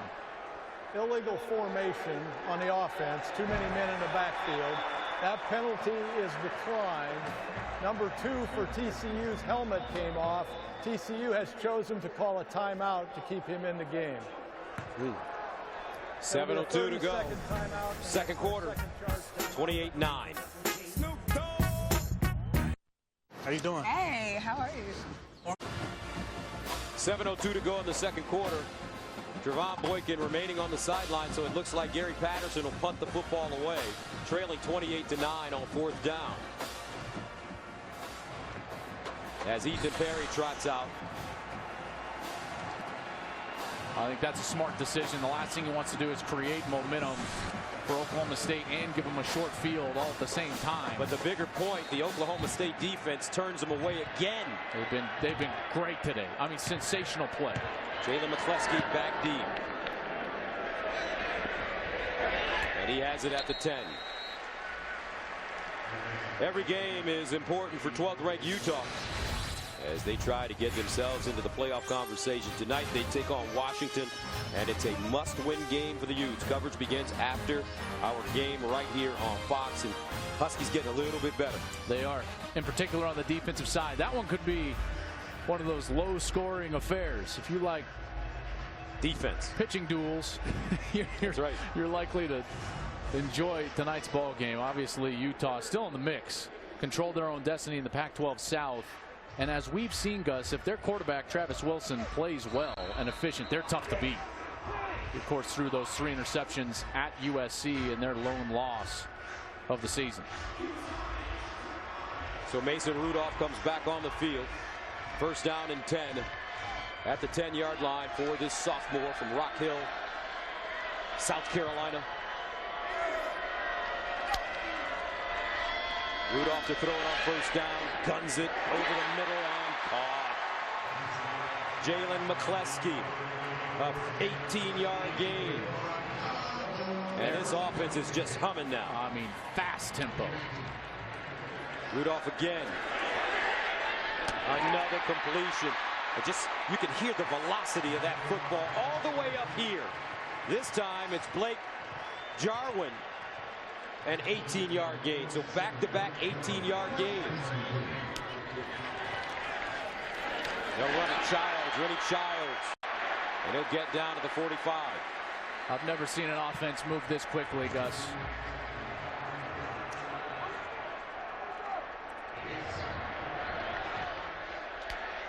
Seven-yard pickup, 2nd and 3. Out to the far side. McCleskey again. First down, Cowboys. Barry Patterson is a guy that relies on adjustments. He calls the defense. Everyone's looking over the sidelines, but they can't right now because of the speed and tempo of Oklahoma State. Now with the substitution, the officials should allow TCU to match up, so it'll slow down for a second as Rudolph actually comes out of the game and J.W. Walsh enters at quarterback. First and 10 at the 42.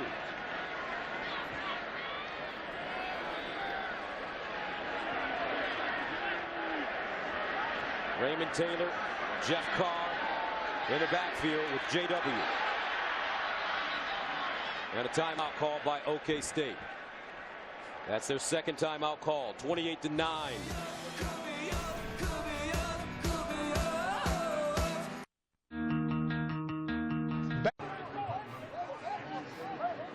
Second quarter, 5:42 to go. 28-9. I was just going to say that's a point where I felt like the coaching change, trying to mix in the quarterbacks, actually hurt them. They were operating with such great efficiency with Mason Rudolph. They tried to run Walsh out there and then have to take a timeout because they were close to taking a delay of game. From the 42. And he'll hand it off Taylor straight away. I love this Raymond Taylor. Taylor, a transfer from Kansas State. He was just a student at Kansas State, comes here to Oklahoma State. This guy's like a bumper car at Disneyland. Guys just bounce off him. Had a touchdown run a week ago. He's only 5'8", 195 pounds, but runs low to the ground. Great effort.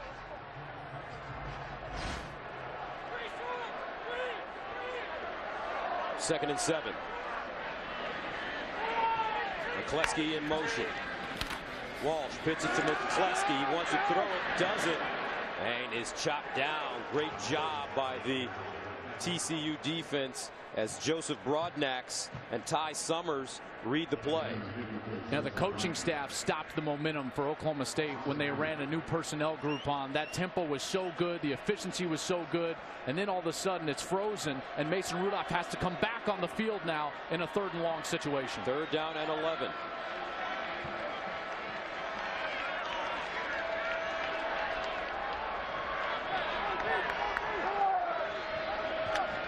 Rudolph steps into his throw. Incomplete. No flag intended for Marcel Aitman.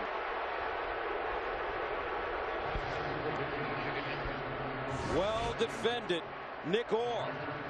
The sophomore from DeSoto, Texas, Nick Orr. A little contact with the left arm, but he's able to get up there and then play the ball just perfectly. That is excellent coverage. I know there was some hand fighting going on, but they've been allowing contact down the field all day long, and Nick Orr takes advantage to bat it away. Zach Seiner will punt it away from the 43. End over end kick. Turpin lets it go over his head, and it dies. What a job by Zach Seiner. Second time he's done it. 4:13 to go, second quarter. Let's take a look at how we got here, folks. Boy, it started quickly with Rudolph throwing some beautiful down the field passes to James Washington. Boykin, the uncharacteristic mistake. They finally got in the end zone, had the PAT block, and then it continued with Mason Rudolph. Again, blown coverages down the field for TCU. Aitman ends up in the end zone. And here we are at 28-9, and things could not have been going any better for that young man, Mason Rudolph, who's been terrific here today in the first half. So Seiner's punts have forced TCU to start at the 4 and now the 1. First and 10 at the 1-yard line. Green running. They'll give him a little bit of room. The idea here, the goal of the offense in this situation backed up, shadow of their own goal line is to get 2 first downs. It's called backed up offense. One of the great weapons the quarterback can use is a hard cadence. Try to get a free 5 yards by drawing the defensive line offsides. 2nd down and 8 at the 3.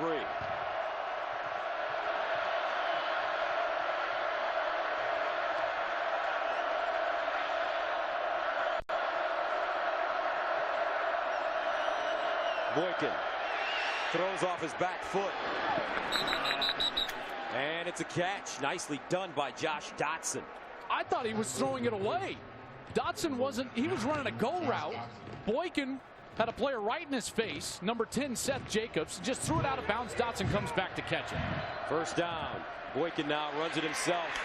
Breaking free, picks up another 1st down, and finally taken down at the 45-yard line by Jordan Stearns, but it's a 17-yard gain. So there's your 2 first downs. Now you're in normal offense. Under 3:30 left in this first half. Need a score.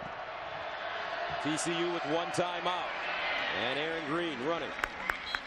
We'll get to the 40-yard line. Vincent Taylor defensively. TCU quickly to the line of scrimmage. 2nd and 7. There's another handoff.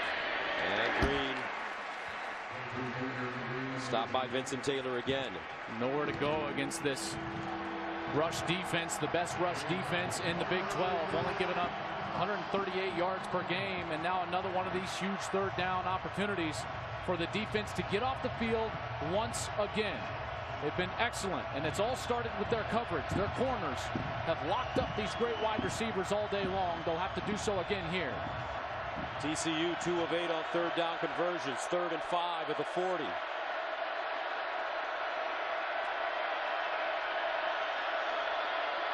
Boykin looking, checks it down. Hicks, and Hicks gets to midfield and even more.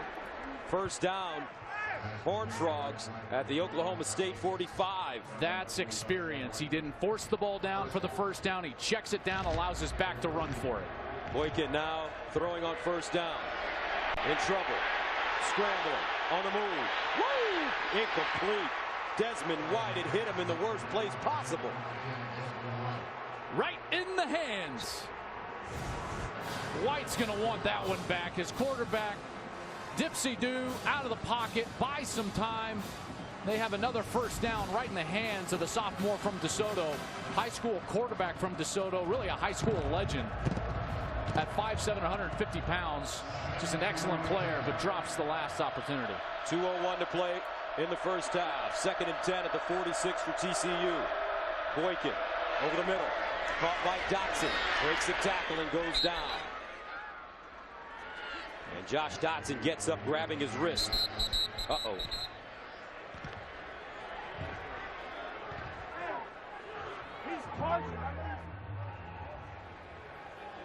He suffered some injuries in the offseason.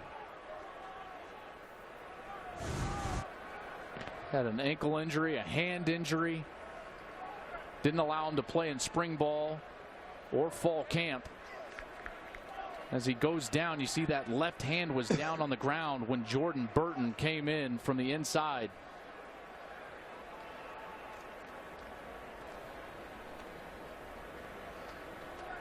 Six catches, 64 yards for Dotson in the 1st half. Boy, that is the last person you want to see on the ground if you're a TCU fan, other than Trevon Boykin.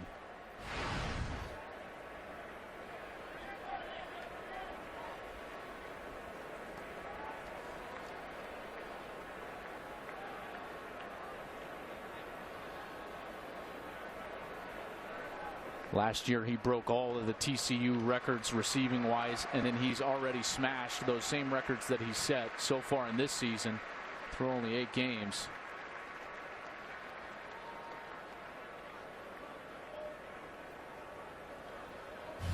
This kid has done so much. Losing him would be a serious blow as you take a look at the numbers.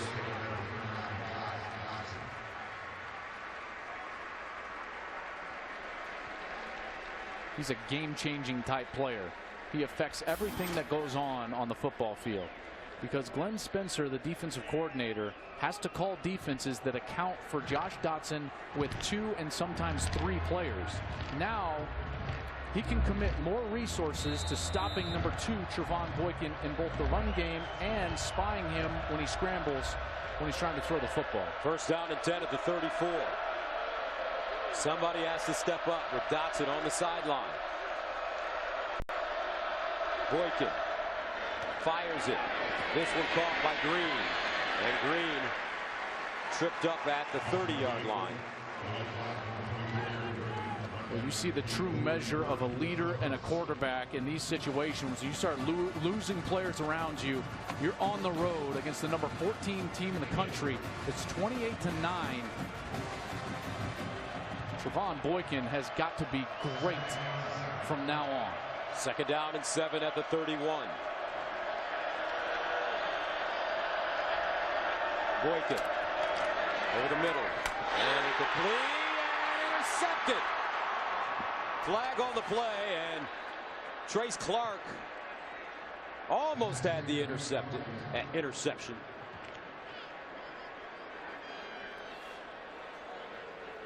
Well, it was great effort from Clark, who's a defensive end, also outside linebacker for Glenn Spencer's defense.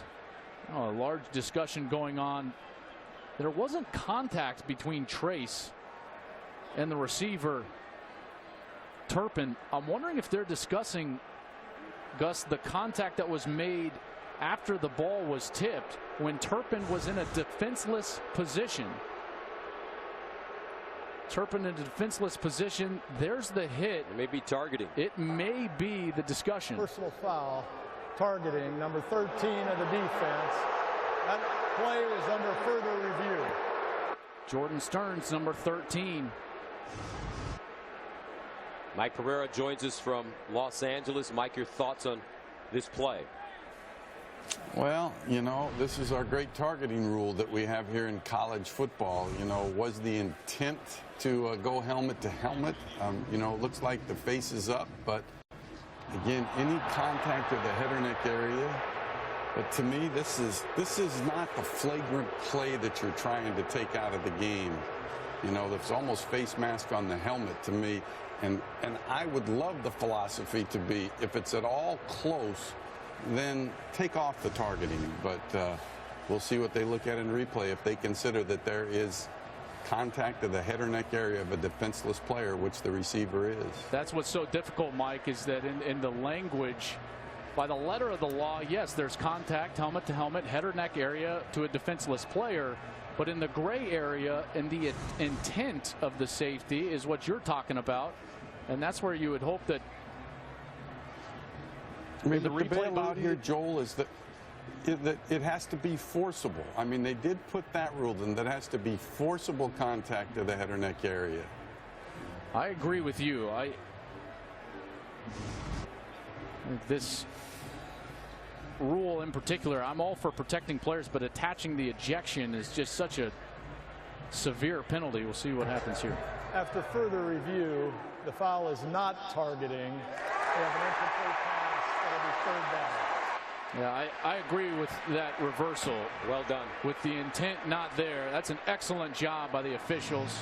Great job by Mike Pereira explaining a difficult situation. And so that makes it 3rd down and 7 at the 31 for TCU. Jordan Stearns remains on the field.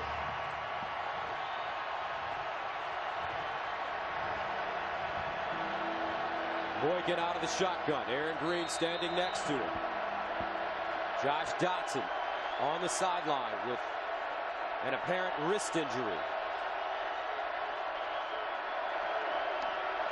Boykin, here comes a blitz. Boykin delivers. Ball deflected at the line of scrimmage, incomplete. There's Emmanuel Ogbah showing up, the defensive end. Watch him hit the right arm of Trevon Boykin. Couldn't get anything on the ball. That guy affects more passing plays than anybody in the country. 14 quarterback hurries so far this season. 13.5 tackles for loss. 9 sacks. Has earned the Big 12 Defensive Player of the Week honors 3 times in 8 games already.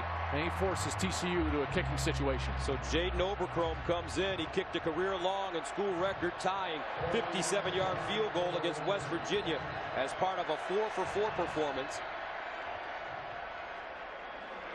Timeout, Oklahoma State. That's their 3rd and final timeout of the half. And while we have a timeout on the field, let's go to Los Angeles and check in with Jenny Taft. Gus, thanks. I've got more from Iowa and Indiana closing seconds of the second quarter. Iowa quarterback C.J. Beathard keeps it as he vaults into the end zone. The play was reviewed, but the touchdown stands. The undefeated Hawkeyes back on top, 21-17 at the half. Gus?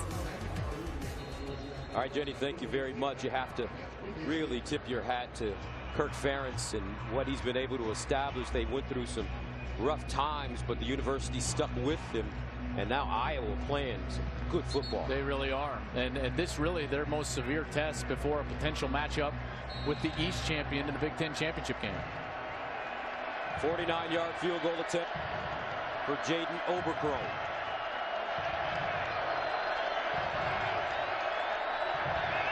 Gets it away.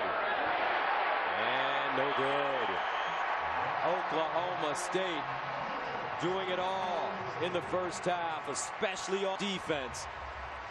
They are shutting down this high-powered TCU O.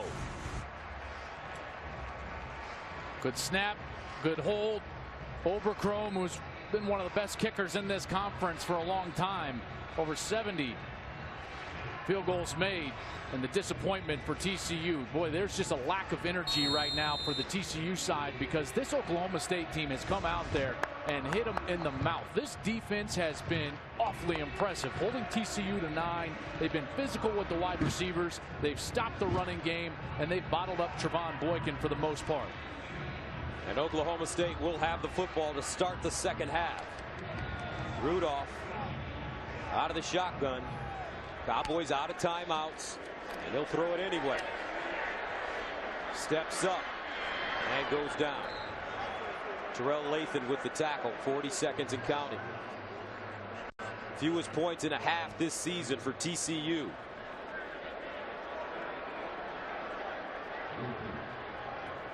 I think Oklahoma State, after that first play, is going to be... Yards are pretty even, Joel. Yeah, and they're going to be content to just go in with 28-9. Yards are pretty even. 3:34 for Oklahoma State, 3:24 for TCU, but the game is not. Oklahoma State with big plays in the first half, 28-9. They'll get it to start the second. Right now, let's send you to Rob Stone in the studio. Gus, thank you. We welcome you to the State Farm Fox College Football halftime show. This is Love Connection.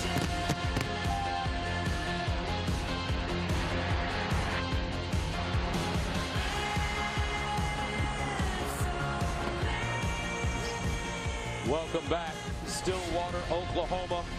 Fox College Football presented by Kay Jewelers. And here at halftime, it's 28-9, Oklahoma State leading 8th-ranked TCU. Welcome back, everybody. Gus Johnson along with Joel Klatt, and we talked about Mike Gundy and how he is one of the best coaches in America. And when you talk about preparation, he had his guys ready to play on both sides of the football. He really did, and I love the offensive game plan early because they allowed their quarterback, Mason Rudolph, to take shots down the field with their great wide receiver, James Washington, and that's how it started off. They were winning on the outside. 12 of 17 for 272 so far, 4 touchdown passes for Mason Rudolph. And James Washington was the target of a couple of them. Aikman gets in the end zone on a blown coverage from TCU. And after that momentum started with their offense, then it was all about the defense. The defense gets a pick, a rare pick from Trevon Boykin, and they harassed him all half long. They did not allow open receivers down the field. The coverage was sensational the entire half. You got to give a lot of credit to these corners because they're a large reason why they're in the lead right now. And that front seven only holding TCU to 83 rushing yards so far. Oklahoma State will get the football to start the second half. Leading this football game. As you take a look, the score last year was inverted. TCU at home up 28-9. Overthrown sends it away. And this one will be returned. Jeff Carr from the 1. Carr gets to the 20 before being stopped. Let's go downstairs to Molly McGrath. Guys, Gary Patterson very upset at the half. He told me his star receiver Josh Dotson is doubtful to return. Dotson had an x-ray done on his left wrist, and Patterson said that it's obviously going to change a lot for their game plan if he's not in. And with Dotson doubtful, Mike Gundy said the way they defend the middle will change, and he'll shift his focus to containing Kevontae Turpin and stopping the run, guys. All right, thank you very much. So Mason Rudolph back on the field in the first half. 12 of 17, 272 yards, 4 touchdowns. He threw an 82-yard touchdown. Almost kept a clean sheet, only 1 sack. 1st and 10 at the 21.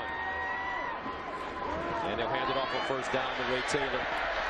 And Taylor wrestled down as he crosses the 25.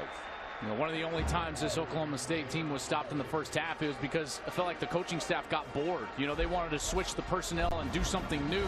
Allow Mason Rudolph here to take control of this game, because this is the package with Rudolph in, throwing the ball down the field, that has been so successful. I expect them to stick with that here in the second half. 2nd down and 3 at the 28-yard line. Taylor the pistol back. Rudolph fires to the far side. McCleskey, nice stop and start, first down. He lost it, but he was down on the play. Tackling in space. Such a premium in this conference with everybody spread out. All these spread offenses with high tempo. It forces very vanilla defensive looks, and it forces these secondary players to tackle well in space. Right now, Michael Downing, number 16, a backup weak safety, has been playing the majority of the second quarter and now starts the second half. First down at the 34. And a handoff to Taylor again. And he runs right into Ty Summers. TCU is going to have to find a way with this fast tempo to change the picture on Mason Rudolph. They can't sit in this same defense on every snap because Rudolph is just picking it apart. So Gary Patterson's going to have to plan ahead and make sure some of those calls are pre-planned before the drive, so they know on 2nd down or on 3rd down they're going to bring a pressure or change the picture, meaning they're going to roll to a 1 safety look rather than a 2 safety look. 2nd and 8 at the 36. Rudolph looking over the middle. Rudolph steps up and tripped up as he crosses the line of scrimmage by Josh Caraway. Josh Caraway, 4.5 sacks on the year. They're finally starting to disrupt the timing. Great job from his defensive end spot of always continuing to play. He was blocked initially. When Rudolph stepped up in the pocket, his effort allowed him to get back into the play and make this a long yardage 3rd down situation. So TCU with the chance to get off the field on Oklahoma State's first series of the second half. 3rd down and 8 at the 36. Rudolph has gone deep in situations like this. Rudolph looking incomplete. And no flag on the play. Glidden, the intended receiver, in coverage. Denzel Johnson. And now Oklahoma State will punt. Denzel Johnson didn't turn back for the ball, but remember, face guarding is not a foul in college football. Only contact would have drawn a flag. So excellent job by the officials keeping that flag in their pocket, and TCU gets a huge stop here to start Oklahoma State in the first series of the second half. Zach Seiner punting from his own 21. Kevontae Turpin back deep. He can change the game with his return ability. Turpin inside the 20. And this time he's taken down at the 15. Good special teams play. Shepard leading the way. Brandon Shepard. But here comes Trevon Boykin. Welcome. We have 3 for this second half. Just hope that it's not broken. First down and a long 15 at the 14 for Boykin. Now Boykin to throw it over the middle. Intercepted! Whitener! 10-yard line. Whitener! Touchdown!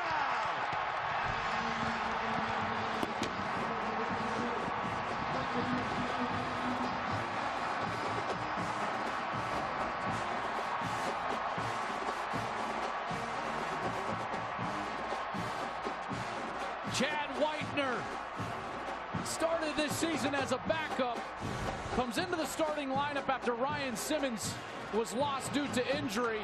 I think his foot was out before he actually scored the touchdown, but regardless, what an enormous play from the sophomore from Mansfield, Texas. Transferred from Cal, where he played in a limited role as a true freshman back in 2013. Came here to Stillwater as a walk-on, earned a scholarship prior to fall camp this season. It comes up with one of the biggest plays of the season so far for the Cowboys. Boy, whether he got in or not, which it doesn't look like he did, what a great play from Whitener. That's when doing your job pays off. Drops in the perfect spot. Boykin didn't see him. And that's his second interception of the day.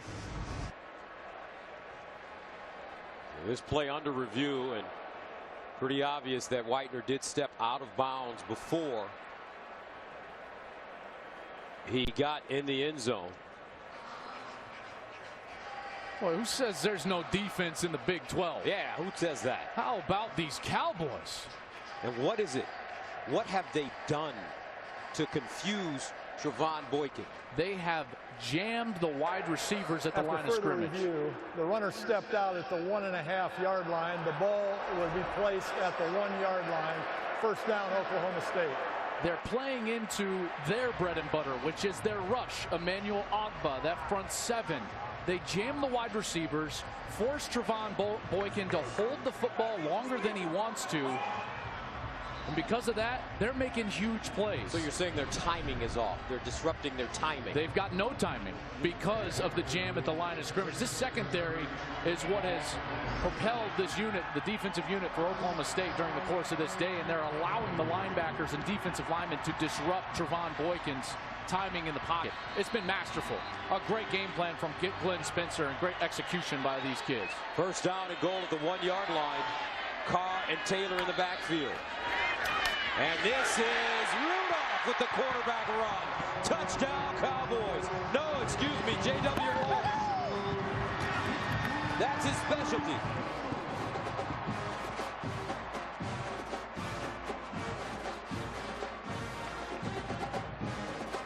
The inevitable touchdown after the interception from J.W. Walsh, the senior from Denton, Texas.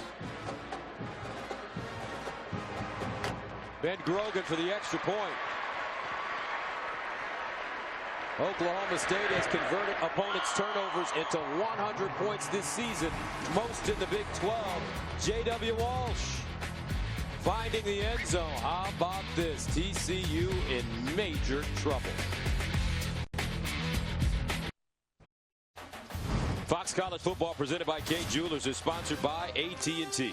DirecTV and AT&T are now one, bringing television and wireless together. Welcome back. USAA honors all who dared to serve. Visit USAA.com/Veterans Day. Gus Johnson, Joel Klatt, Molly McGrath with you from Boone Pickens Stadium in Stillwater, Oklahoma. And this Cowboy defense, I tell you, they will make you pay if you slip. Boy, they are fast, too. I haven't seen a defense in this conference this fast in the secondary all season long. Athletes, Joel. That's why they can play this coverage against these great wide receivers. And now these inexperienced wide receivers with Dotson out. Devontae Turpin inside his own 5. And Turpin with a nice move gets to the 30. Bounces outside at the 40. And finally steps out of bounds at the 46-yard line. Nice return by Devontae Turpin. Just look at the coverage down the field. This is what Trevon Boykin has been looking at. Double coverage on his best guy, Josh Dotson, who now is not even available. Then on the other side, all the athletes running, eyes in the backfield, doing a great job. No one running free. Anyone that's open is going to be short. Boykin trying to force the ball down the field and then doesn't even see Whitener, who just picks that one off. His second interception. Boykin threw of the game so far, and Coach Gundy recognizing his defense's effort on the sideline. 21 straight points by Oklahoma State. First down and 10, TCU at the 46. Boykin near side, Sean Nixon. And he'll get close to midfield. Trace Clark, Seth Jacobs combining on the tackle. So if you're TCU, how do you get back in this game? I think that you have to establish the short passing game, get the ball out of Boykin's hands, Clee, and establish the run. And what you're trying to do is get the safeties up near the line of scrimmage so that Listenby can get down the field for a big play. Second down and 7 at the 49.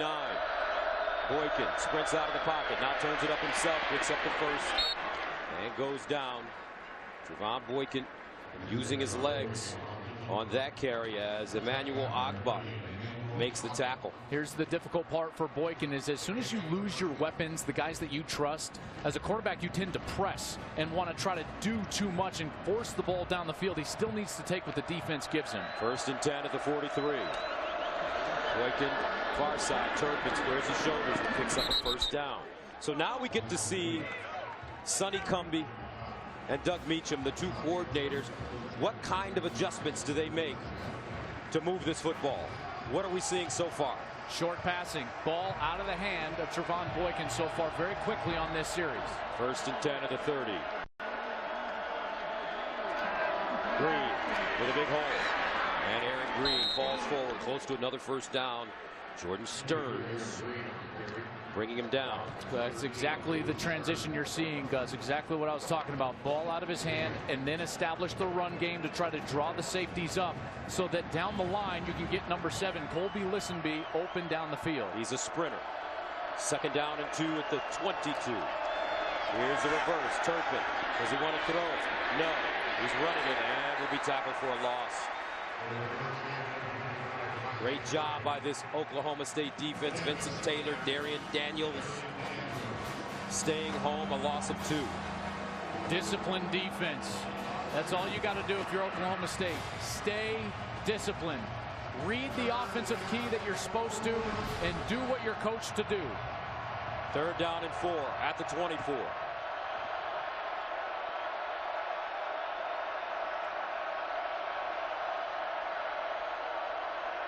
Boykin over the middle. First down, Nixon. As he crawls to the 12.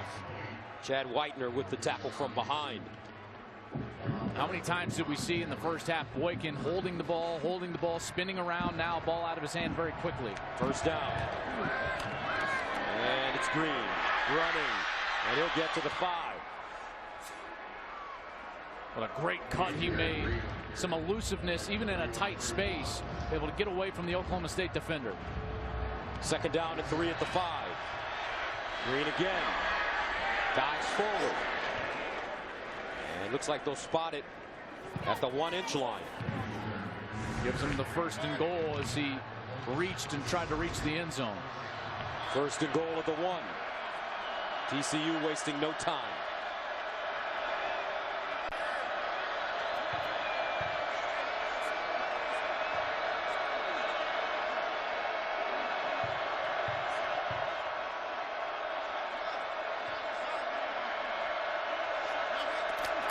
Boykin, touchdown. Second rushing touchdown of the day for Trevon Boykin. When TCU needed that score like they needed air to breathe. Now a 20-point deficit before this point after attempt. As Trevon Boykin has a determined look on his face, a lot on the line. TCU wants to get into that playoff. They felt that they were disrespected last year by not getting in. As Overcrone kicks the extra point. Also, the subtext in this game for Trevon Boykin, the Heisman Trophy.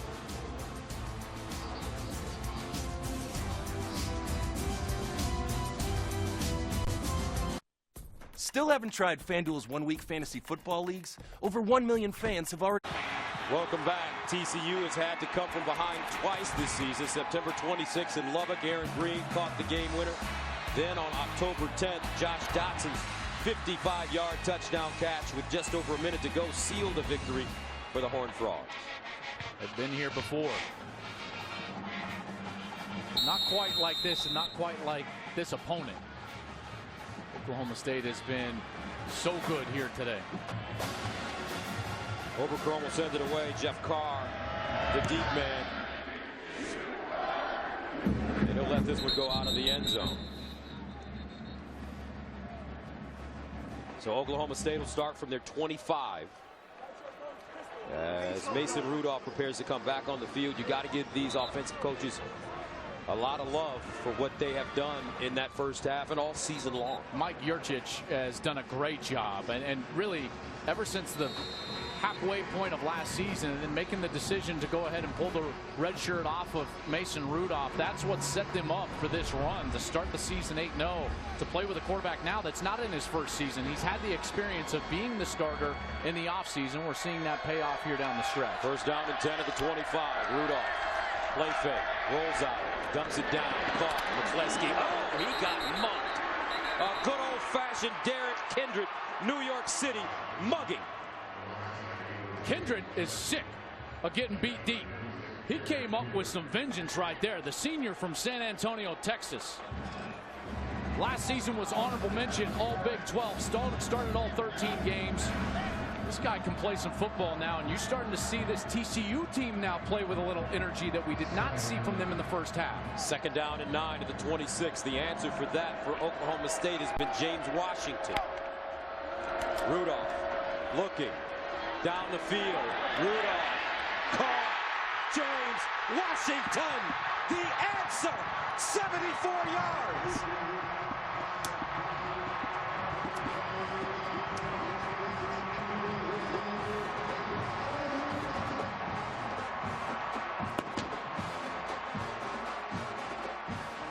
When you're backed into a corner, you look for your best players.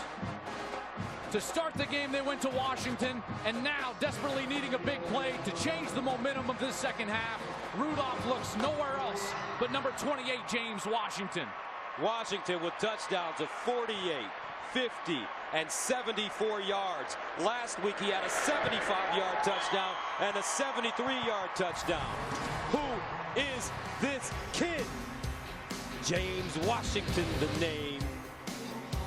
Oklahoma State Cowboy.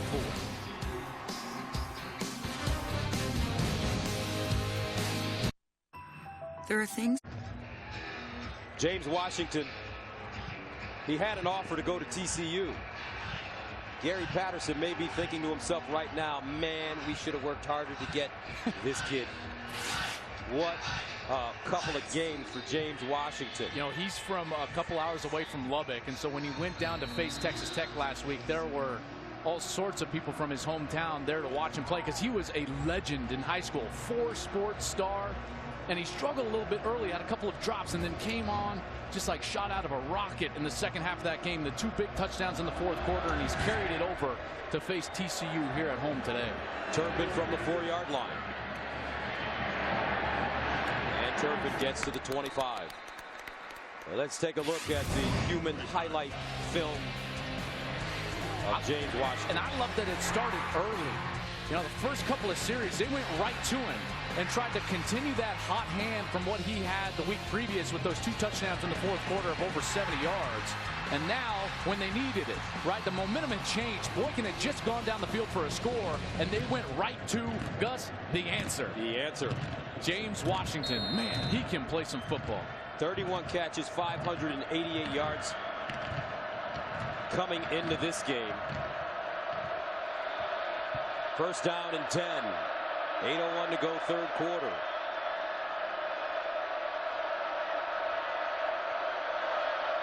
Boykin to Turpin. And Turpin breaks a tackle, picks up a first down. TCU needs to continue that same game plan that they had on the last series. They do it here on the first play. Ball quickly out to Kevontae Turpin. Takes it for a first down. You know, the last thing you want your defense to do if you're Oklahoma State is start sitting on their heels. They've been so good because they've been aggressive. They need to continue that aggressiveness here. 42-16 to score. First down at the 44 for TCU. Boykin. Intercepted again. Trey Flowers says, give it here and don't say nothing. The Oklahoma State defense balling out interception for Boykin. Trey Flowers' eyes just staring into the backfield. He's just squatting and then breaks on the ball. That's the aggressiveness I was just referring to. Boykin forcing the issue into squatting defenders. Throws his third interception of the game. It's a great job by Trey Flowers, the sophomore. Too many times when defenses are playing too conservatively, too cautiously, those safeties will just back out of there for no reason. The read didn't tell him to back out. The ruling on the field is an interception by Oklahoma State. That ruling is under further review.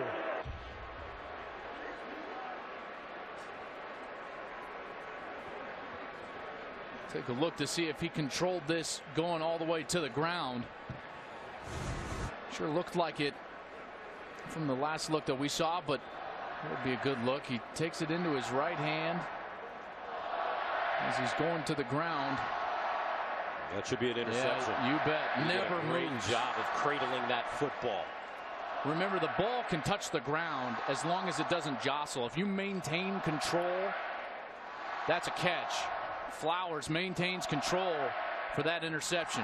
What a game he's played here today. He's this secondary for Oklahoma State. I tell you what, they've got some athletes, Joel.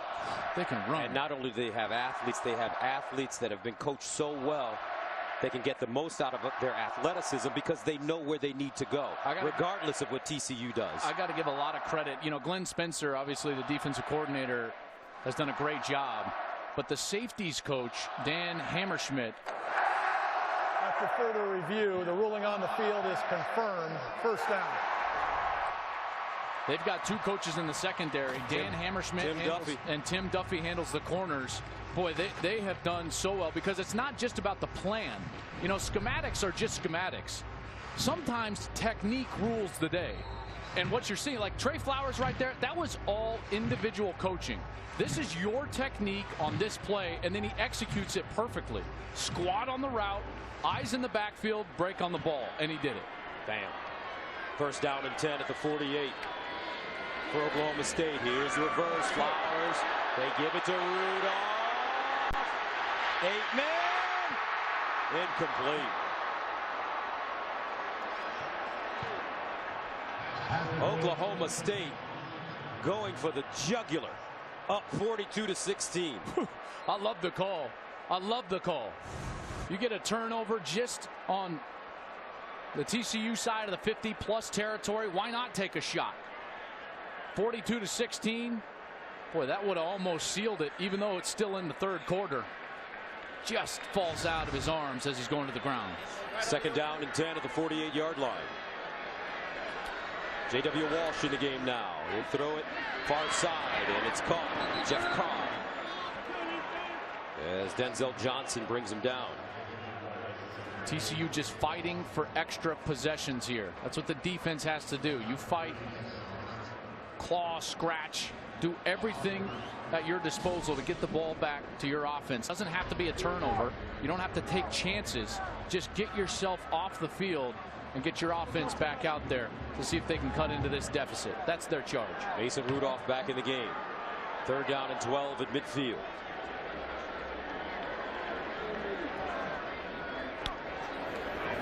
Rudolph with time, steps up, runs it himself, and goes down to the 45. Torrance Mosley chops his legs out.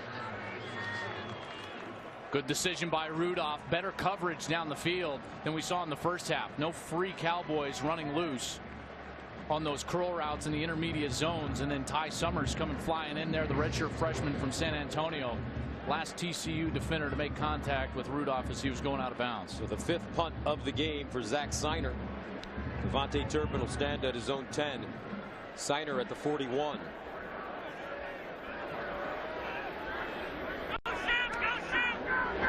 End over end kick. It's been working. Fair caught at the 10. 5:54 to play in the third. 42-16. Trevon Boykin has struggled. Nightmarish day for the Heisman contender. Early in this game, throws the pick on the out route, then right into the arms of Chad Whitener. And on the last series, Trey Flowers sits on it, reads his eyes, and jumps all over the Boykin delivery. This is as bad as he's struggled in his career, or at least his career since Doug Meacham and Sonny Cumbie came to Fort Worth. First down and 10 at the 11. Aaron Green in the backfield.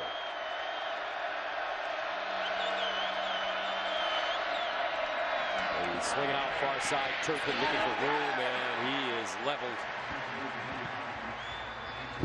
Turpin unable to go forward. Looks like Jordan Burton got him.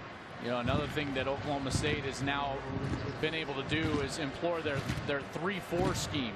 So now they can play with more players on the second and third level and only rush with 3 defensive linemen because of this margin up 42-16. Second and 6.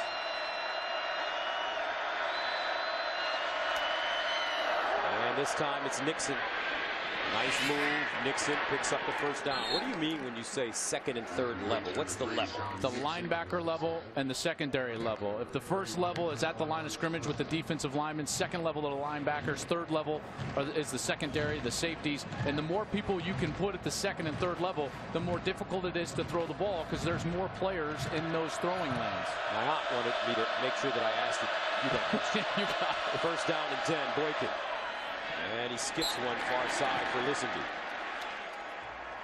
Well, I haven't seen him out of sorts like this in a year and a half.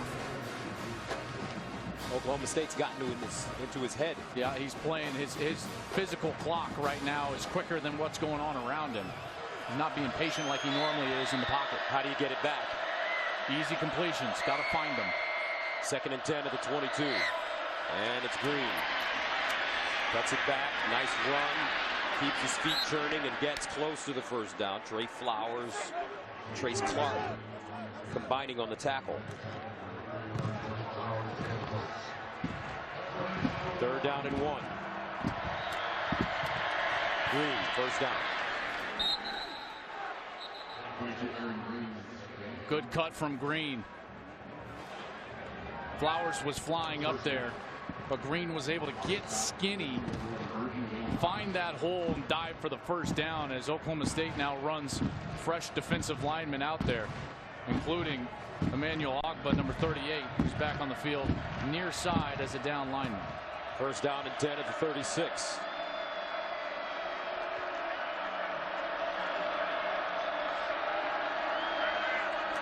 And Boykin decides to run it with room. And a flag on the play. He lost the ball, but he should be down. Emmanuel Ogba with the tackle.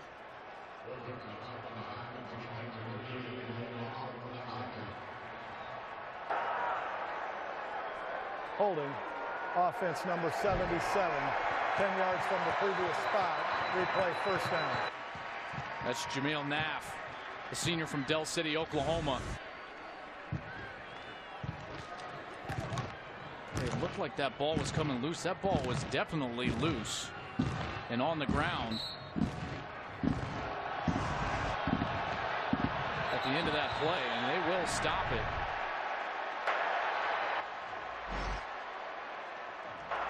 The ruling on the field of the runner down by rule is under further review.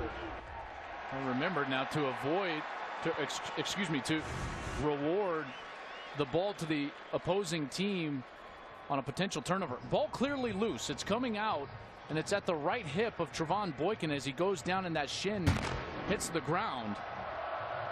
But then is there a clear recovery by Oklahoma State? I would say yes.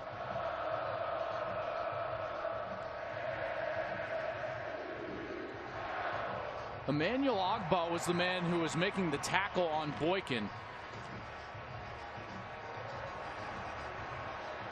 So Oklahoma State clearly recovered the ball. Mote Miley is the one who recovered this ball. Mike Pereira, what are you seeing from this play? Well, the ball starts to come loose, Joel, as you say. It's very close when you look at it from the angles. You know, they're going to have to make the two decisions, as you said. First, to see if it's a fumble. Second, is there a clear recovery? That one's easy because there is a clear recovery. But is the knee down? You know, I'm kind of in the mode where I'm hoping that they stay with these calls when they're that close. And I'm not sure, although the ball moved a little bit, I wasn't really not sure that he totally lost control of it before that left knee got on the ground. The left shin is on the ground. Watch the left shin there. Boy, that is so close. And you're right. In order to go back and actually change this and give the ball to Oklahoma State, they would have to have some clear evidence. After further review, the ruling on the field stands. Mike, even though you and I probably both assume that that ball is coming loose, safe to say you're happy with the decision to let it stand. I think, Joel, really what he's saying is, and I think it's right, that no matter which way they called that, they would have stayed with it. It's that close. And replay needs to go in with a bias that the call on the field originally was right. And there has to be conclusive evidence to overturn it, and I really don't think there was. First down and 20 at the 26. Boykin keeps it. And Boykin going down close to the 35. Boy, this is one gutsy individual effort. This guy is without his left tackle, Alapulivati Vaitai. He's without his great wide receiver, Josh Dotson, who struggled with injuries all season long. 2nd and 13. Boykin, far side, Stewart, and Stewart wrapped up quickly. Tell you what, this Oklahoma State defense, Jordan Stearns leading the way. Just so quick to the football, showing an ability to bring their opponents down in space. Watch out for Emmanuel Agba. Great defensive end. This is his territory, 3rd and long. 3rd down and 12. Boykin on the run. Incomplete.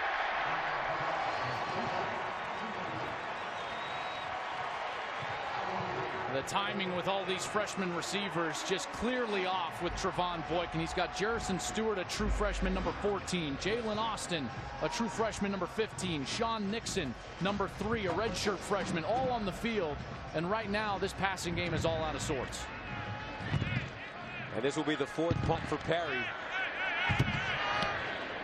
And he delivers the Aussie rules kick.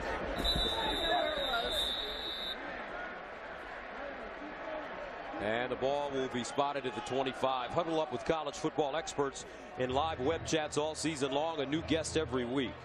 The Edward Jones College Football Huddle on foxsports.com. 2:36 to play, 3rd quarter. Oklahoma State with the football and the lead over 8th-ranked TCU, 42-16. Horned Frogs felt they were disrespected when the college football playoff rankings came out, and they fell to number 8. Oklahoma State showing them a different side today. As Taylor runs the football, and he spins and goes down. I haven't seen a TCU team in the last 2 years basically stifle like this Oklahoma State team is done to them today. You know, talent-wise, this Oklahoma State defense is one of, if not the best in the conference. And Gary Patterson has had to try to develop his young defense. A couple of safeties to begin the season, now playing linebacker Howard and Wilson. And right now they've been taken advantage of by this offense. J.W. Walsh handing it off. Taylor again looking for the 1st down. Now, J.W. Walsh is an interesting story. That's because he opted not to use his graduate transfer option and go to a school where he might have started. So, in a sense, Mike Gundy has been rewarding him for his loyalty to the program. And he helps them. There's no doubt. His inclusion into the game plan, J.W. Walsh, it helps their running game, and it allows Oklahoma State to prepare with Rudolph and not allow the defense to scheme against Rudolph, because they've got to prepare for so much. It's really a smart, brilliant game plan. 3rd down and 1 at the 34. Walsh keeps it, looking for the 1st down, and he will not get it. Denzel Johnson has had a fine game. Junior from Gainesville, Texas. He finally made a bad read here. Watch, the defensive end is going to come up the field, and there's actually a hole there for Taylor just on 3rd and 1. Remember, to get the first down. That right there should be a give from the quarterback, but Walsh pulls that ball out and tries to get him himself, and now they're forced to punt. I believe Taylor would have moved the chains there and gotten a first down. Zach Seiner will punt from his own 19. Cavante Turpin back deep at the 25. And he drives this one. Turpin backpedaling. Has it. Turpin looking for a lane. Turpin turns. Turpin still moving, and he gets to the 35. A 52-yard punt and a 21-yard return for Cavante Turpin. Now the UFC returns to FS1 with a full card of action headlined by what should be a wild rematch between middleweight contenders Vitor Belfort and Dan Henderson. And after splitting their first 2 bouts against each other, it all comes down to this fight. UFC Fight Night begins tonight at 7 Eastern on FS1 and streaming live on Fox Sports Go.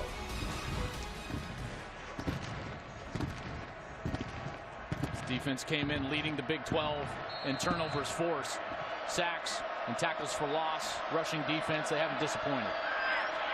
Travaris Johnson running the football, and he picks up a first down, spins, stays on his feet, and gets inside Oklahoma State territory. Trey Flowers brings him to the turf.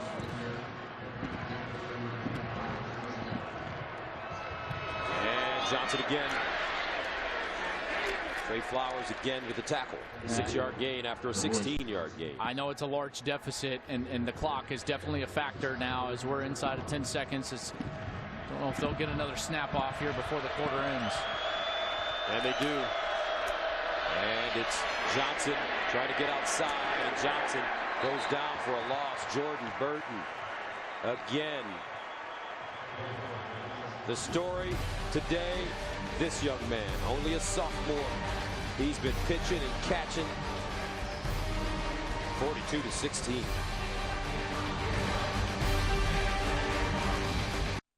Today you get to kill. Welcome back to Fox College Football, presented by Cade Jewelers. Start of the 4th quarter. Oklahoma State 1 quarter away from notching the first major upset since the college football playoff rankings came out. As you take a look. A lot of numbers for TCU, but not very many results. 3rd down and 5 of the 43, only 16 points. They average 49 points per game. Over the middle, incomplete. And that is 2nd in Division I. Flag on the play.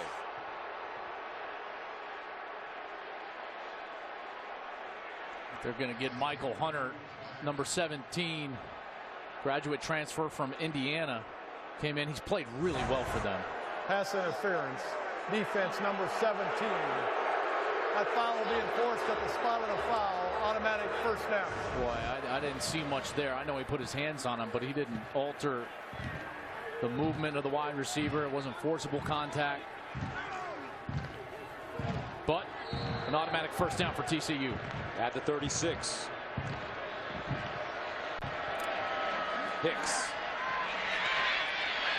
And Hicks, nice run as he hops across the line of scrimmage. Trey Flowers again defensively.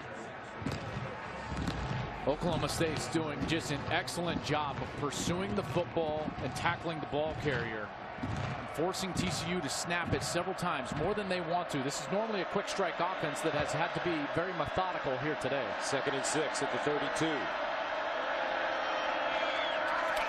Boykin will fire down the field. He's got Lisenby. Caught. Touchdown. TCU. 32 yards. And they finally get loose down the field. There's that big play that they've been needing. Remember, Lisenby, a 10:03 100-meter sprinter. Hard to keep up with him for number 17, Michael Hunter. And a great throw from Trevon Boykin. Right on the money in the back of the end zone for the touchdown. 42-22. Start of the 4th quarter.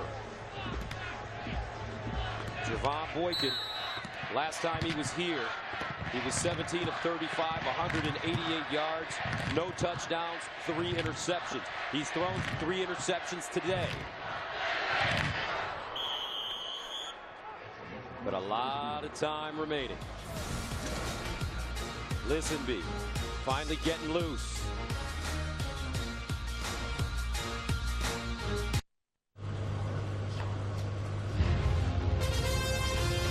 Fox College Football presented by Kay Jewelers is sponsored by Geico. 15 minutes could save you 15% or more on car insurance. By DirecTV, don't just watch TV, DirecTV. And by Kay Jewelers, every kiss begins with K. Welcome back, 42-23, Oklahoma State leading TCU. Trevon Boykin finding Colby Listenby. 24th straight game with a touchdown pass, longest active streak in FBS. And that one was a beautiful throw. I mean, that was not a big window down the field to Listenby in the back of the end zone that he was able to get. They're going to need some heroics. I mean, they don't even just need fireworks. They need heroics. They need their defense to get the ball. Desperately. They need a turnover. Again, extra possessions is what TCU needs to stay undefeated here. Jaden Oberchrome will kick it away. Jeff Carr, the deep man for Oklahoma State. And he'll kick it short, trying to catch Oklahoma State off guard. And they don't. Nicely done, as the Cowboys were prepared for such a play. Brian Suzuki returning it. And his team has had some big games in the past, knocking off top 10 opponents. They beat Missouri in 2012. They beat Stanford, a team that was ranked 4th.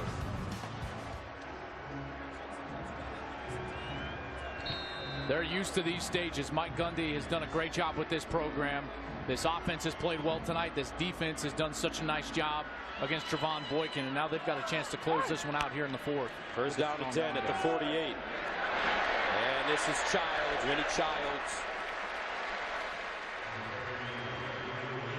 Denzel Johnson, Traven Howard combining. This is the point in time in a game where you just want those big guys up front to take over. Not allow Boykin back on the field, not allow him those extra possessions that he needs to come back in this game. Second down and 3 at the 41.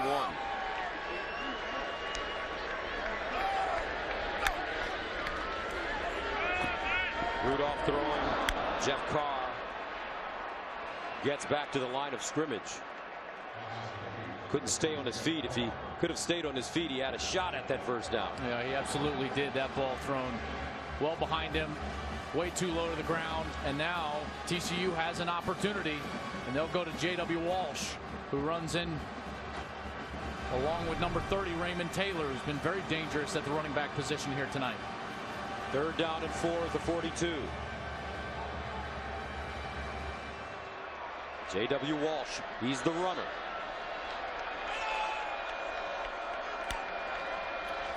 Walsh keeping it, throwing on the play, and it looks like he has the first down.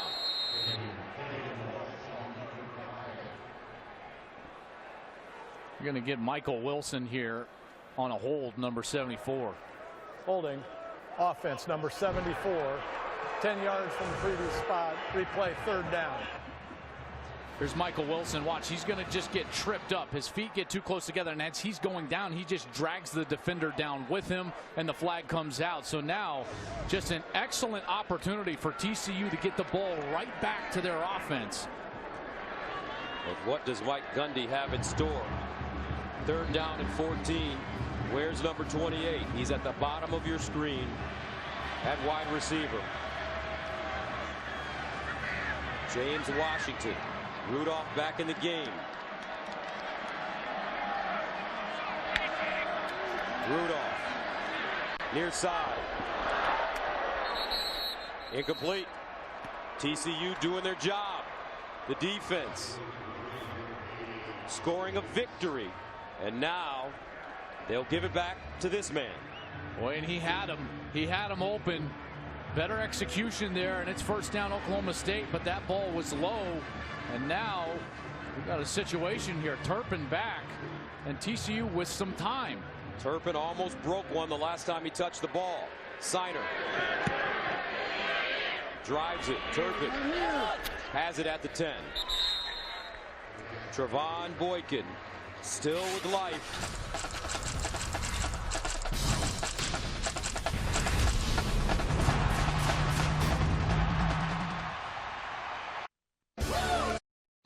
Well, here's what's on the line with 12:22 left. 16-game winning streak for Gary Patterson and the TCU Horned Frogs.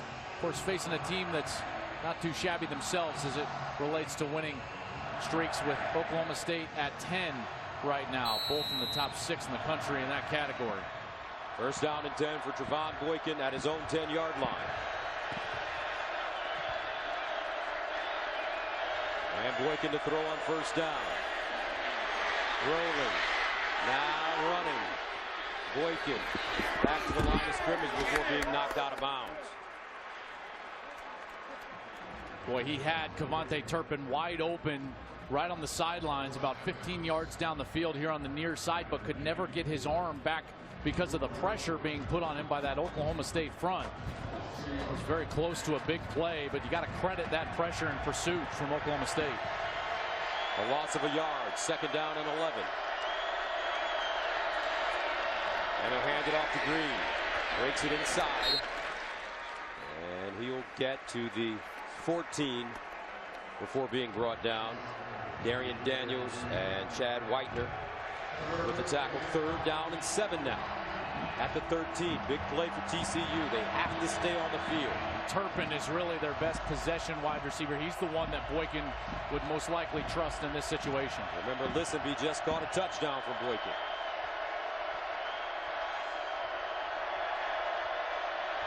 Boykin. All day, Boykin looking, now runs it, cuts it back, dives forward and picks up the first. He has such an awareness of where he is on the field at all times. His eyes stay downfield, and yet he maintains a suddenness that you would only expect from a running back who's actually carrying the football. It's as if he's still ready to pull the trigger and get it downfield, and throws a juke move still for the first down. Really amazing athleticism. Boykin has played running back and wide receiver during his time at TCU. First and 10 at the 21. The handoff to Green.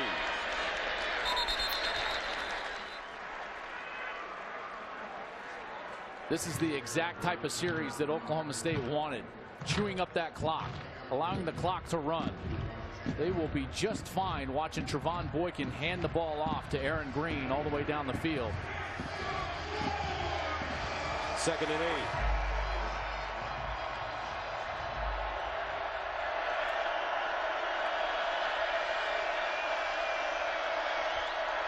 They'll hand it off again to Green. And this time Green was lucky to get back to the line of scrimmage because Jarrell Owens had great pressure coming up the field. See all those defenders back, standing up with their eyes on the quarterback. So Boykin, when they call that run play, he's got to give it because they're defending him. And then those down front three been winning and now putting them in these long yardage third down situations. 3rd and 7 at the 24. Empty backfield for Boykin. He ran for the first down the last time. Boykin steps up over the middle. Caught. First down, Sean Nixon. Wow, what courage from Nixon to hang on to that ball. He got absolutely drilled up in the air, hangs onto the ball as he gets bent all the way backwards. Retains possession for the first down. What an amazing catch from Sean Nixon. Amazing game. 7 catches, 128 yards. First and 10 at the 36. Boykin steps back, looking over the middle again. And caught by Nixon again. If you weren't with us at the end of the first half, the major story for TCU, Josh Dotson going out of the game with a wrist injury. He has not returned. The All-American wide receiver was on his way to another great game. He's on the sideline right now. 2nd down and 3 at the 43. Boykin throws it out. Stewart falls forward, and he's short of the 1st down. He needs about a half a yard. Kevin Peterson.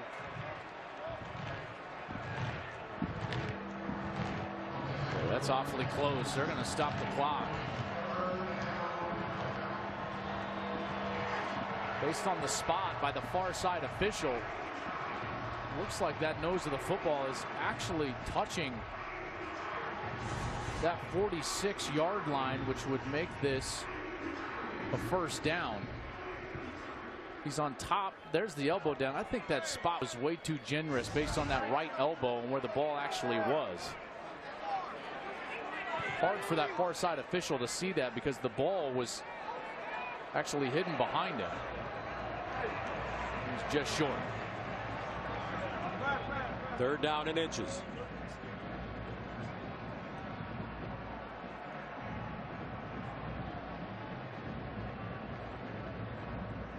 They've run that quarterback sneak a couple of times in this situation with Trevon Boykin. Without Dotson on the field, Boykin clearly their best weapon.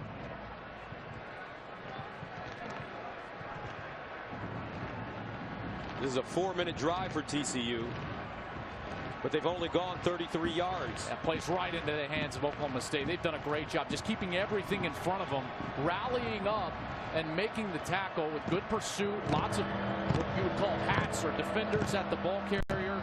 Now forcing another 3rd down opportunity here. Boykin to the line of scrimmage. He'll pitch it. Hicks throws it. Turpin was open. And now it's 4th down. Kevin Peterson was right in Hicks's face. Boy, they had him wide open. Kavontae Turpin running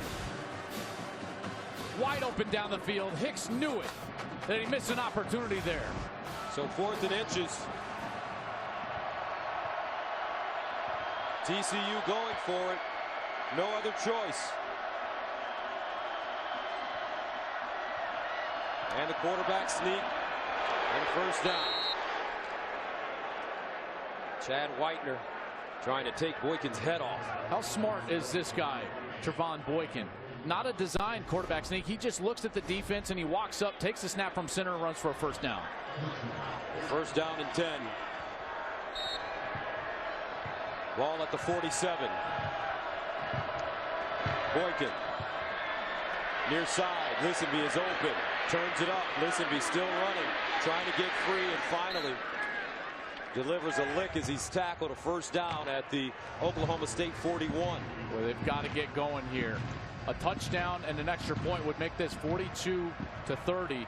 They need to get it to that point by about 7.5. And they run it with Green. And Green close to a 1st down.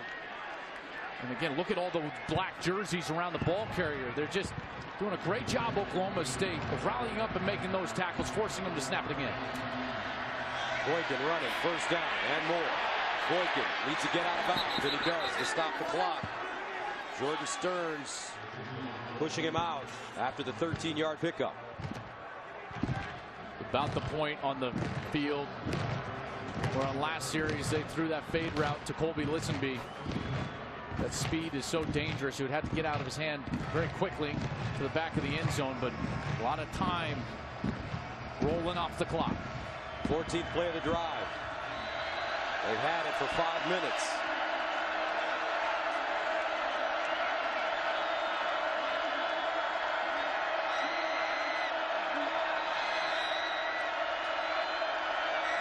Boykin drops it off. Stewart. And he is tackled at the 15 again. Jordan Burton. Another great open field tackle by this Oklahoma State defense, forcing TCU to continue to snap the ball with the clock continuing to run. Excellent job. Bend don't break style of defense.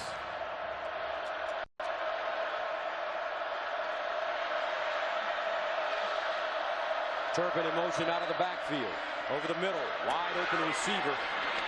And this will be Sean Nixon, who's having the game of his life. He's down inside the 5.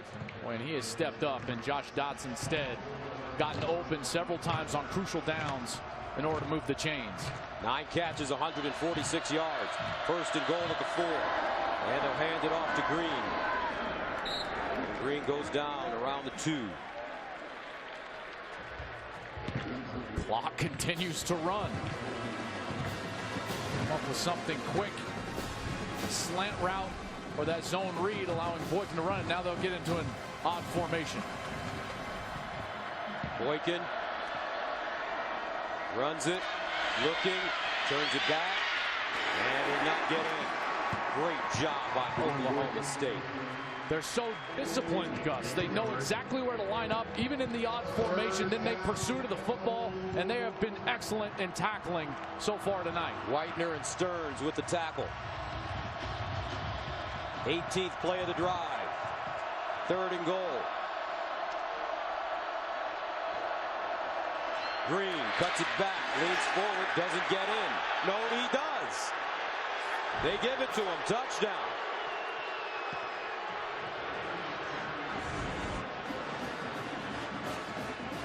Eric Davis, number 97, is going to be the one that makes first contact. Green trying to drag him into the end zone and reaching with that right arm. There, the knee is down. Boy, that's tough to tell. I didn't think he'd get in. No, I didn't think so either. It's hard to tell on that angle when the knee actually touched, but based on that, where his momentum stopped, Gus, that ball looked like it was. The ruling on the field of touchdown is under further review. Mike Herrera in Los Angeles, our rules analyst. Mike, what'd you see? I'll tell you, the one shot looks like the ball is actually down short of the goal line. Then he extends it in. You see you've got the left knee down there. It's a key play because, remember, if they rule this short, then they are going to start the clock on the ready for play. So they're going to actually lose more time, and that's your key there. We already know the knee is down. So to me, it certainly does look short. So they would reset it there. It would become 4th down, and the clock would start on the referee's whistle. It would be incumbent on Boykin and this coaching staff to have them ready up at the line of scrimmage, ready to go in order to try to save time and get into the end zone as quickly as they possibly can. Gus, I'm with Mike. That definitely looks short. I think we're all seeing the same thing here.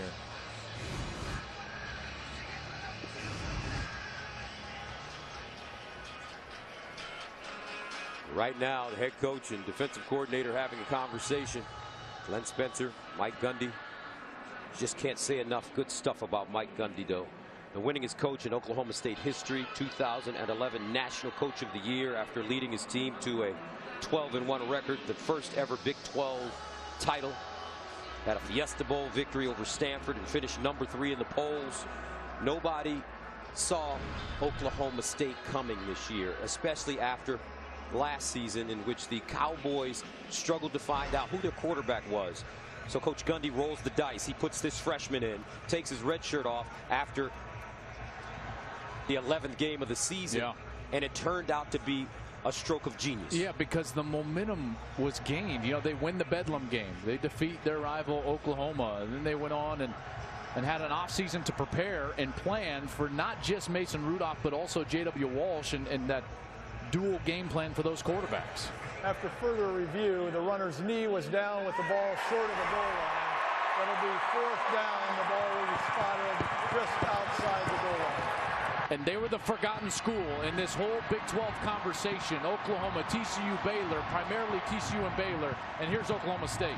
Oklahoma State ranked, were picked to finish 4th by the Big 12 media behind TCU, Baylor, Oklahoma. At the beginning of the year, 4th down and goal.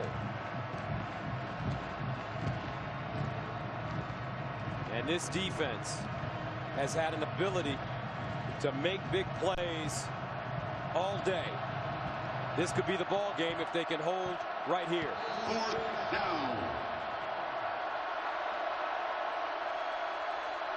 Boykin running. Boykin. No!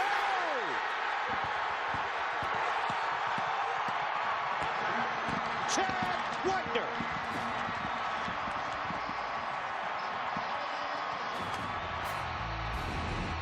It's fitting.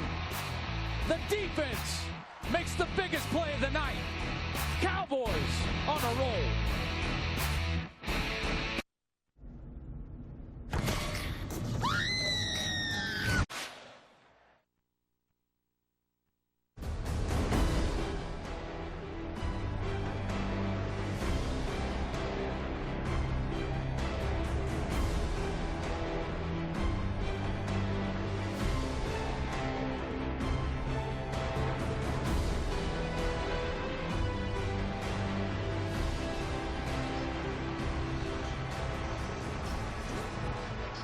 What a goal line stand for Oklahoma State.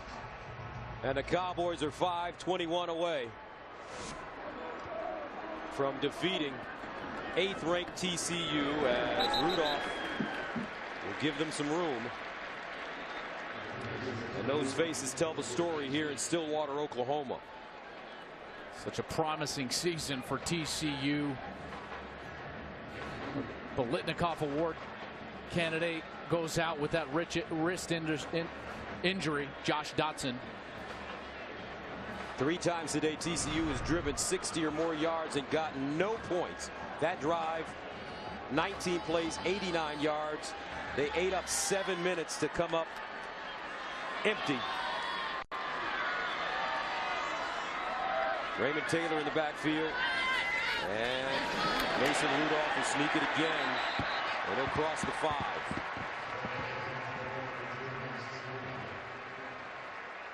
In this league, you just quite simply have to use different defensive metrics to measure how good your defense is playing.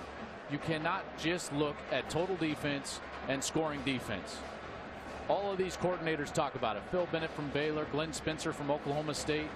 These guys constantly stress, listen, you're going to give up yards. You're facing 18 possessions, not 12 possessions like you are in other conferences. Today's a great example. They've given up some yards, but they've gotten stops when they needed to. And Rudolph will run it again on 3rd down, and you have to consider last week Oklahoma State gave up 53 points in Lubbock as they defeated Texas Tech 70-53. Today, they're taking on a team that's ranked 2nd in the nation in scoring, 2nd in the nation in total offense, 4th in the nation in passing offense, and they've held them to 23 points. 3:52 to go. Back after this. We didn't make the Galaxy Tab S2.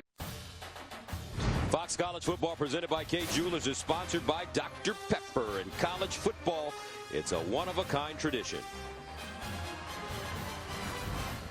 42-23, Oklahoma State. 2 minutes, make that 3 minutes and 52 seconds away from scoring their biggest victory of the season. Mike Gundy. Are we going to get a smile from Mike Gundy today?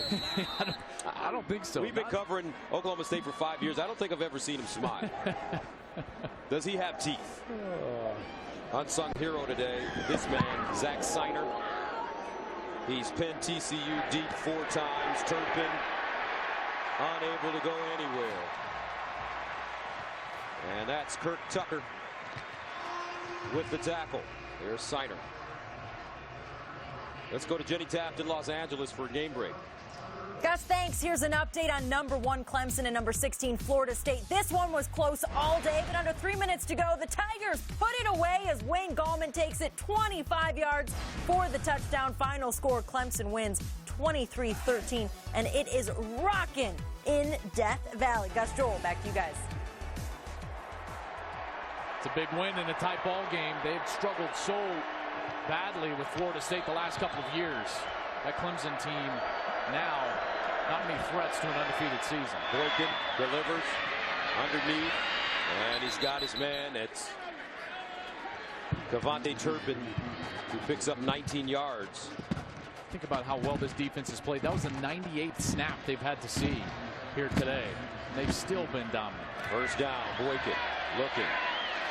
And he wants to run it. Breaks a tackle. Stays on his feet. Tries to get out of bounds and does. Back to the line of scrimmage. No gain. The effort has been tremendous. Talking with Glenn Spencer and Mike Gundy, they all just shrugged their shoulders. How do you defend Trevon Boykin? They shrugged their shoulders. Say, great effort, discipline, tackle well. Guess what his defense has done here today? They've played with great effort, great discipline, and they've tackled extremely well. Second down and 11. Boykin losing a yard on the last play.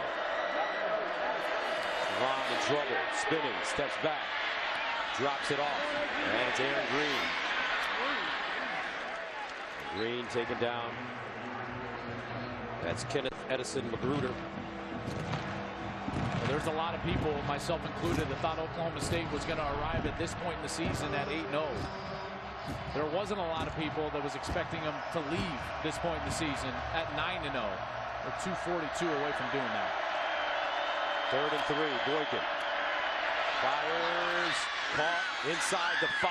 Turpin leans forward and gets to the 1. TCU fighting until the very end. There's always a chance. 2:33 left. Chance for an onside kick. And they're handed off. Green.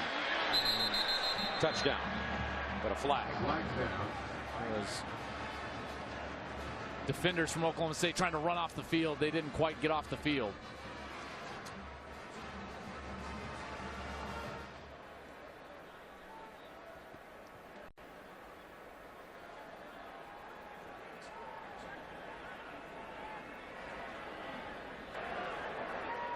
There are 2 fouls on the play, offside on the defense, illegal substitution on the defense. Both of those are declined. The result of the play is a touchdown.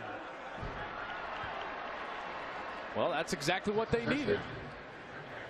A quick strike.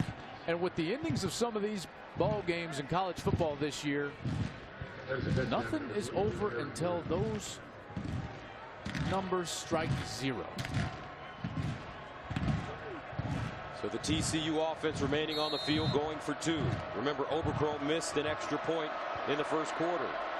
Aaron Green, the pistol back. Boykin in the corner. And broken up. Great job by Trey Flowers. 42-29. 2:28 to go. Investment opportunity doesn't sleep. 42-29, Oklahoma State. This game billed as one of the biggest games of the week. 2 undefeated teams in the top 25. Oklahoma State, all week long, they heard about Trevon Boykin, Josh Dotson, and his high-speed TCU offense. Well, the Cowboys accepted the challenge, and they got a heck of a job. A heck of a performance from their offense. James Washington, Mason Rudolph. Big play after big play for this man, Mike Gundy, in his 11th year at Oklahoma State. And right now the Cowboys are 2:28 away from a big upset. These frontline guys, they can't go after the ball. Frontline guys have to go and attack the kickoff team, make the block so that the deep player can go and receive the football.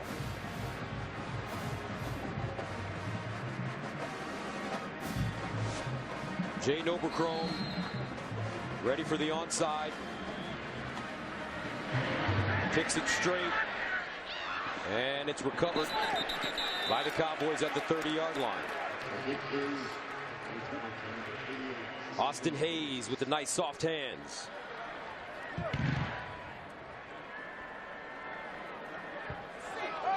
Boy, this has got to feel good for Mike Gundy.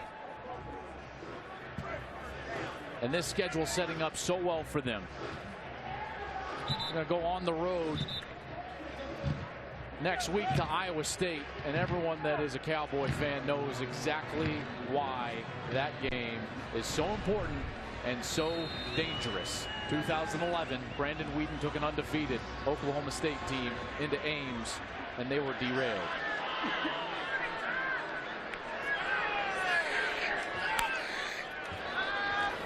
And they'll hand it off to Carr. TCU with 2 timeouts left. Let's see if they use one here, and I think they do.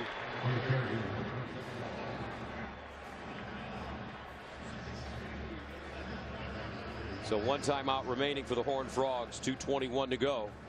Timeout on the field. TCU 42-29. Oklahoma State.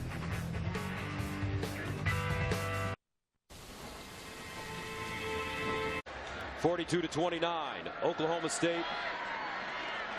Cowboys. 2nd and 7. J.W. Walsh. Dives forward. Stopped by Michael Downing. And another timeout called by TCU. And we'll take a quick break. Back after this. Dave & Buster's is the best place to watch your team with your crew. 42-29, Oklahoma State, 2:17 to go. Trevon Boykin can only watch now. As the Cowboys would love to pick up one more first down. Horned Frogs out of timeouts. James Washington, what a game. 5 catches, 184 yards, and 3 touchdowns. Well, he's special, isn't he? Yes, he is. 3rd and 4.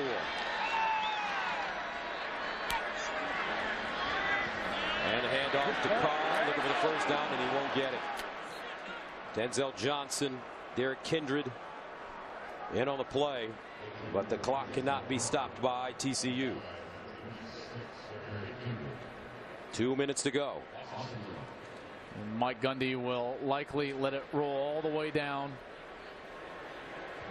And then either burn one of his timeouts or just take the penalty before they punt it away.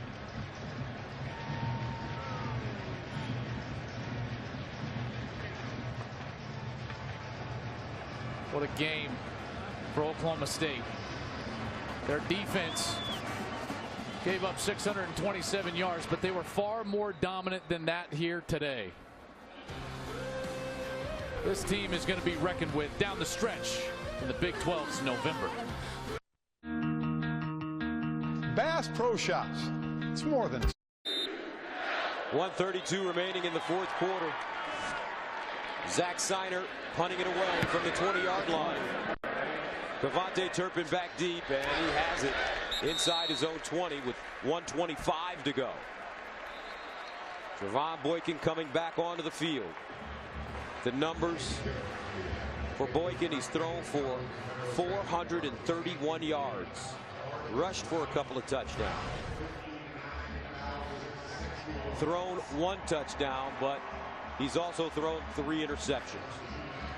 You got to wonder what a victory like this for an undefeated team is going to do in next week's playoff ranking. Oklahoma State at 14, now with a win over TCU, who's 20-1 in their last 21 games. They have the 12-game winning streak in the Big 12. I think Oklahoma State's going to jump up there all the way into that 6 or 7 range. Boykin sidearms it out to Turpin, and he can't hold on. That committee made a bunch of excuses about strength of schedule in the first rankings. And while I understand that, up to this point in the season, now that excuse is no longer tolerable for a team out of the Big 12. This game, TCU, their record over the last couple of years, they boat race Ole Miss, the best defense in the country, in the Peach Bowl. And now Oklahoma State has ended the 16-game winning streak. They're undefeated and should get the respect that they deserve next Tuesday night. 2nd down and 10. Boykin under pressure. And incomplete. Almost intercepted. And look how hard this Oklahoma State defense continues to play into the very end. 1 minute and 15 seconds left. The game in hand. And they're still flying around the ball. And they played 104 snaps of football, and they're still giving this effort. Emmanuel Ogbah, one of the best in the country, run around this field with his hair on fire. Third down and 10 at the 18. Boykin sidesteps over the middle, and it's caught. This one is Jalen Austin with the grab.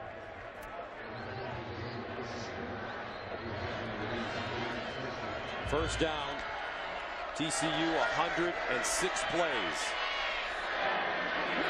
Boykin incomplete. Boy, isn't it just so obvious that this inexperienced core of wide receivers without Josh Dotson, the chemistry, the timing, the trust, it's just on a totally different level than what Boykin looked like with his star All-American Josh Dotson on the field for the first 8 games of this season. Dotson going out at the end of the first half with a wrist injury. He has not played in the second half. 2nd and 10.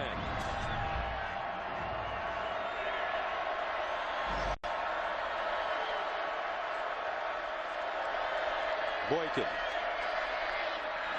And another interception. Guess who? Whitener. How about this? Oklahoma State.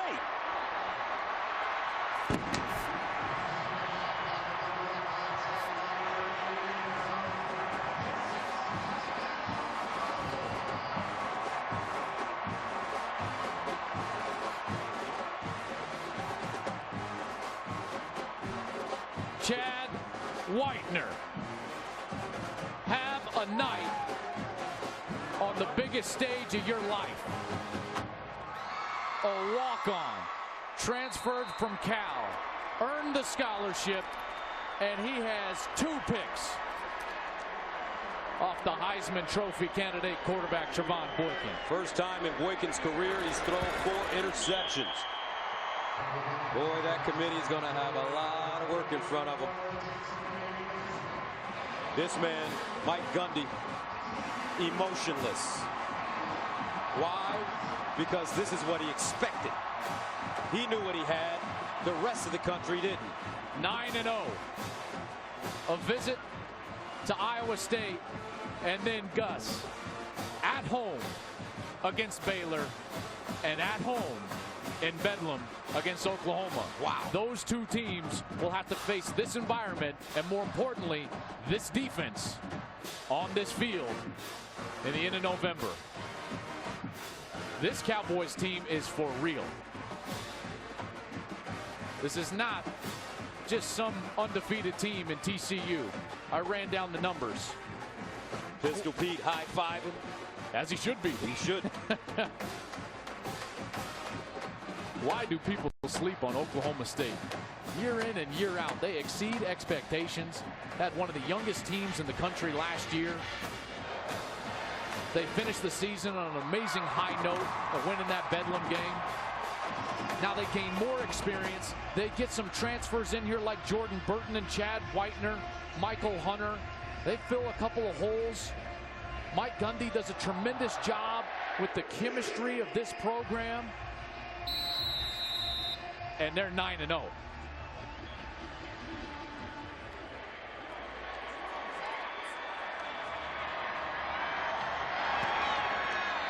This one downed at midfield.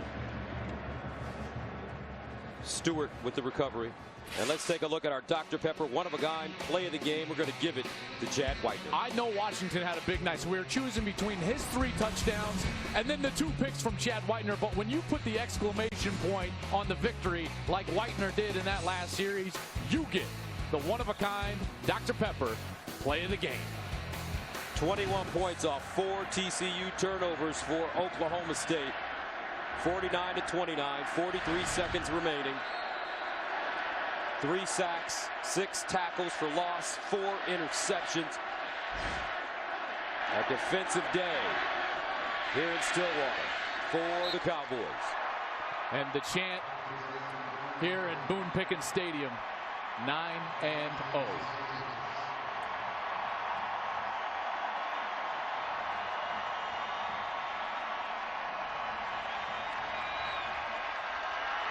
Boykin, another handoff to Green. Picks up a first down. The clock will stop momentarily with 16 seconds left.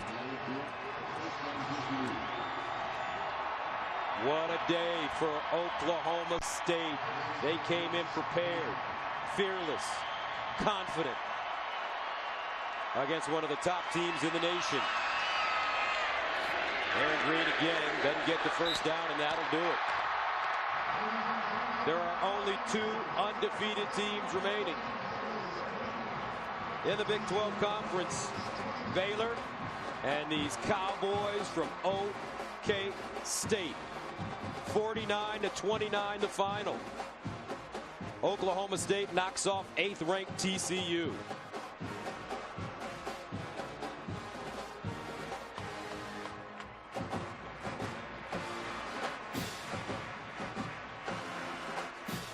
There was a quiet confidence about Mike Gundy yesterday when we spoke with him. All right, let's go downstairs to Molly McGrath with Coach Gundy. All right, thanks, Gus. Coach, you said that it's impossible to stop Trevon Boykin, but you came pretty close to it. What did your defense do to render him ineffective for most of this game? Well, we just played base defense and ran to the ball. And one thing I'd mentioned to you guys, that I thought we have really good team speed, and it takes a lot of speed to be able to run him down. The defensive coaches had a tremendous game plan. And then offensively, we were able to protect and throw the ball down the field. So the players just bought in and had a great week of practice. I'm very happy for them. Speaking of your offense, at times you guys were scoring at will. Mason Rudolph with a career-high 5 touchdown passes. Where did that explosiveness come from tonight? Well, we're still not as good running the ball as we need to be, so we have to be able to throw it down the field. And our receivers went and made some plays, and our protection was good. And these guys just like to practice hard, and they like being around each other, so we're very proud of them at this time. Coach, biggest win of the season. Gus wants to know if we can get a smile out of you. Well, I'm smiling inside, Gus, but this is a great day for the Oklahoma State people. It was very loud in here, and I'm proud of them. It's a really good time for the tragedy we had in the other families, so it's really a special time for Oklahoma State. All right, congratulations, Coach. Gus, back to you. All right, thank you very much. Got a little smile out of Coach Gundy. His team playing so well. 49-29, the final. Coming up after a short break, we'll get you to Los Angeles for more college football coverage.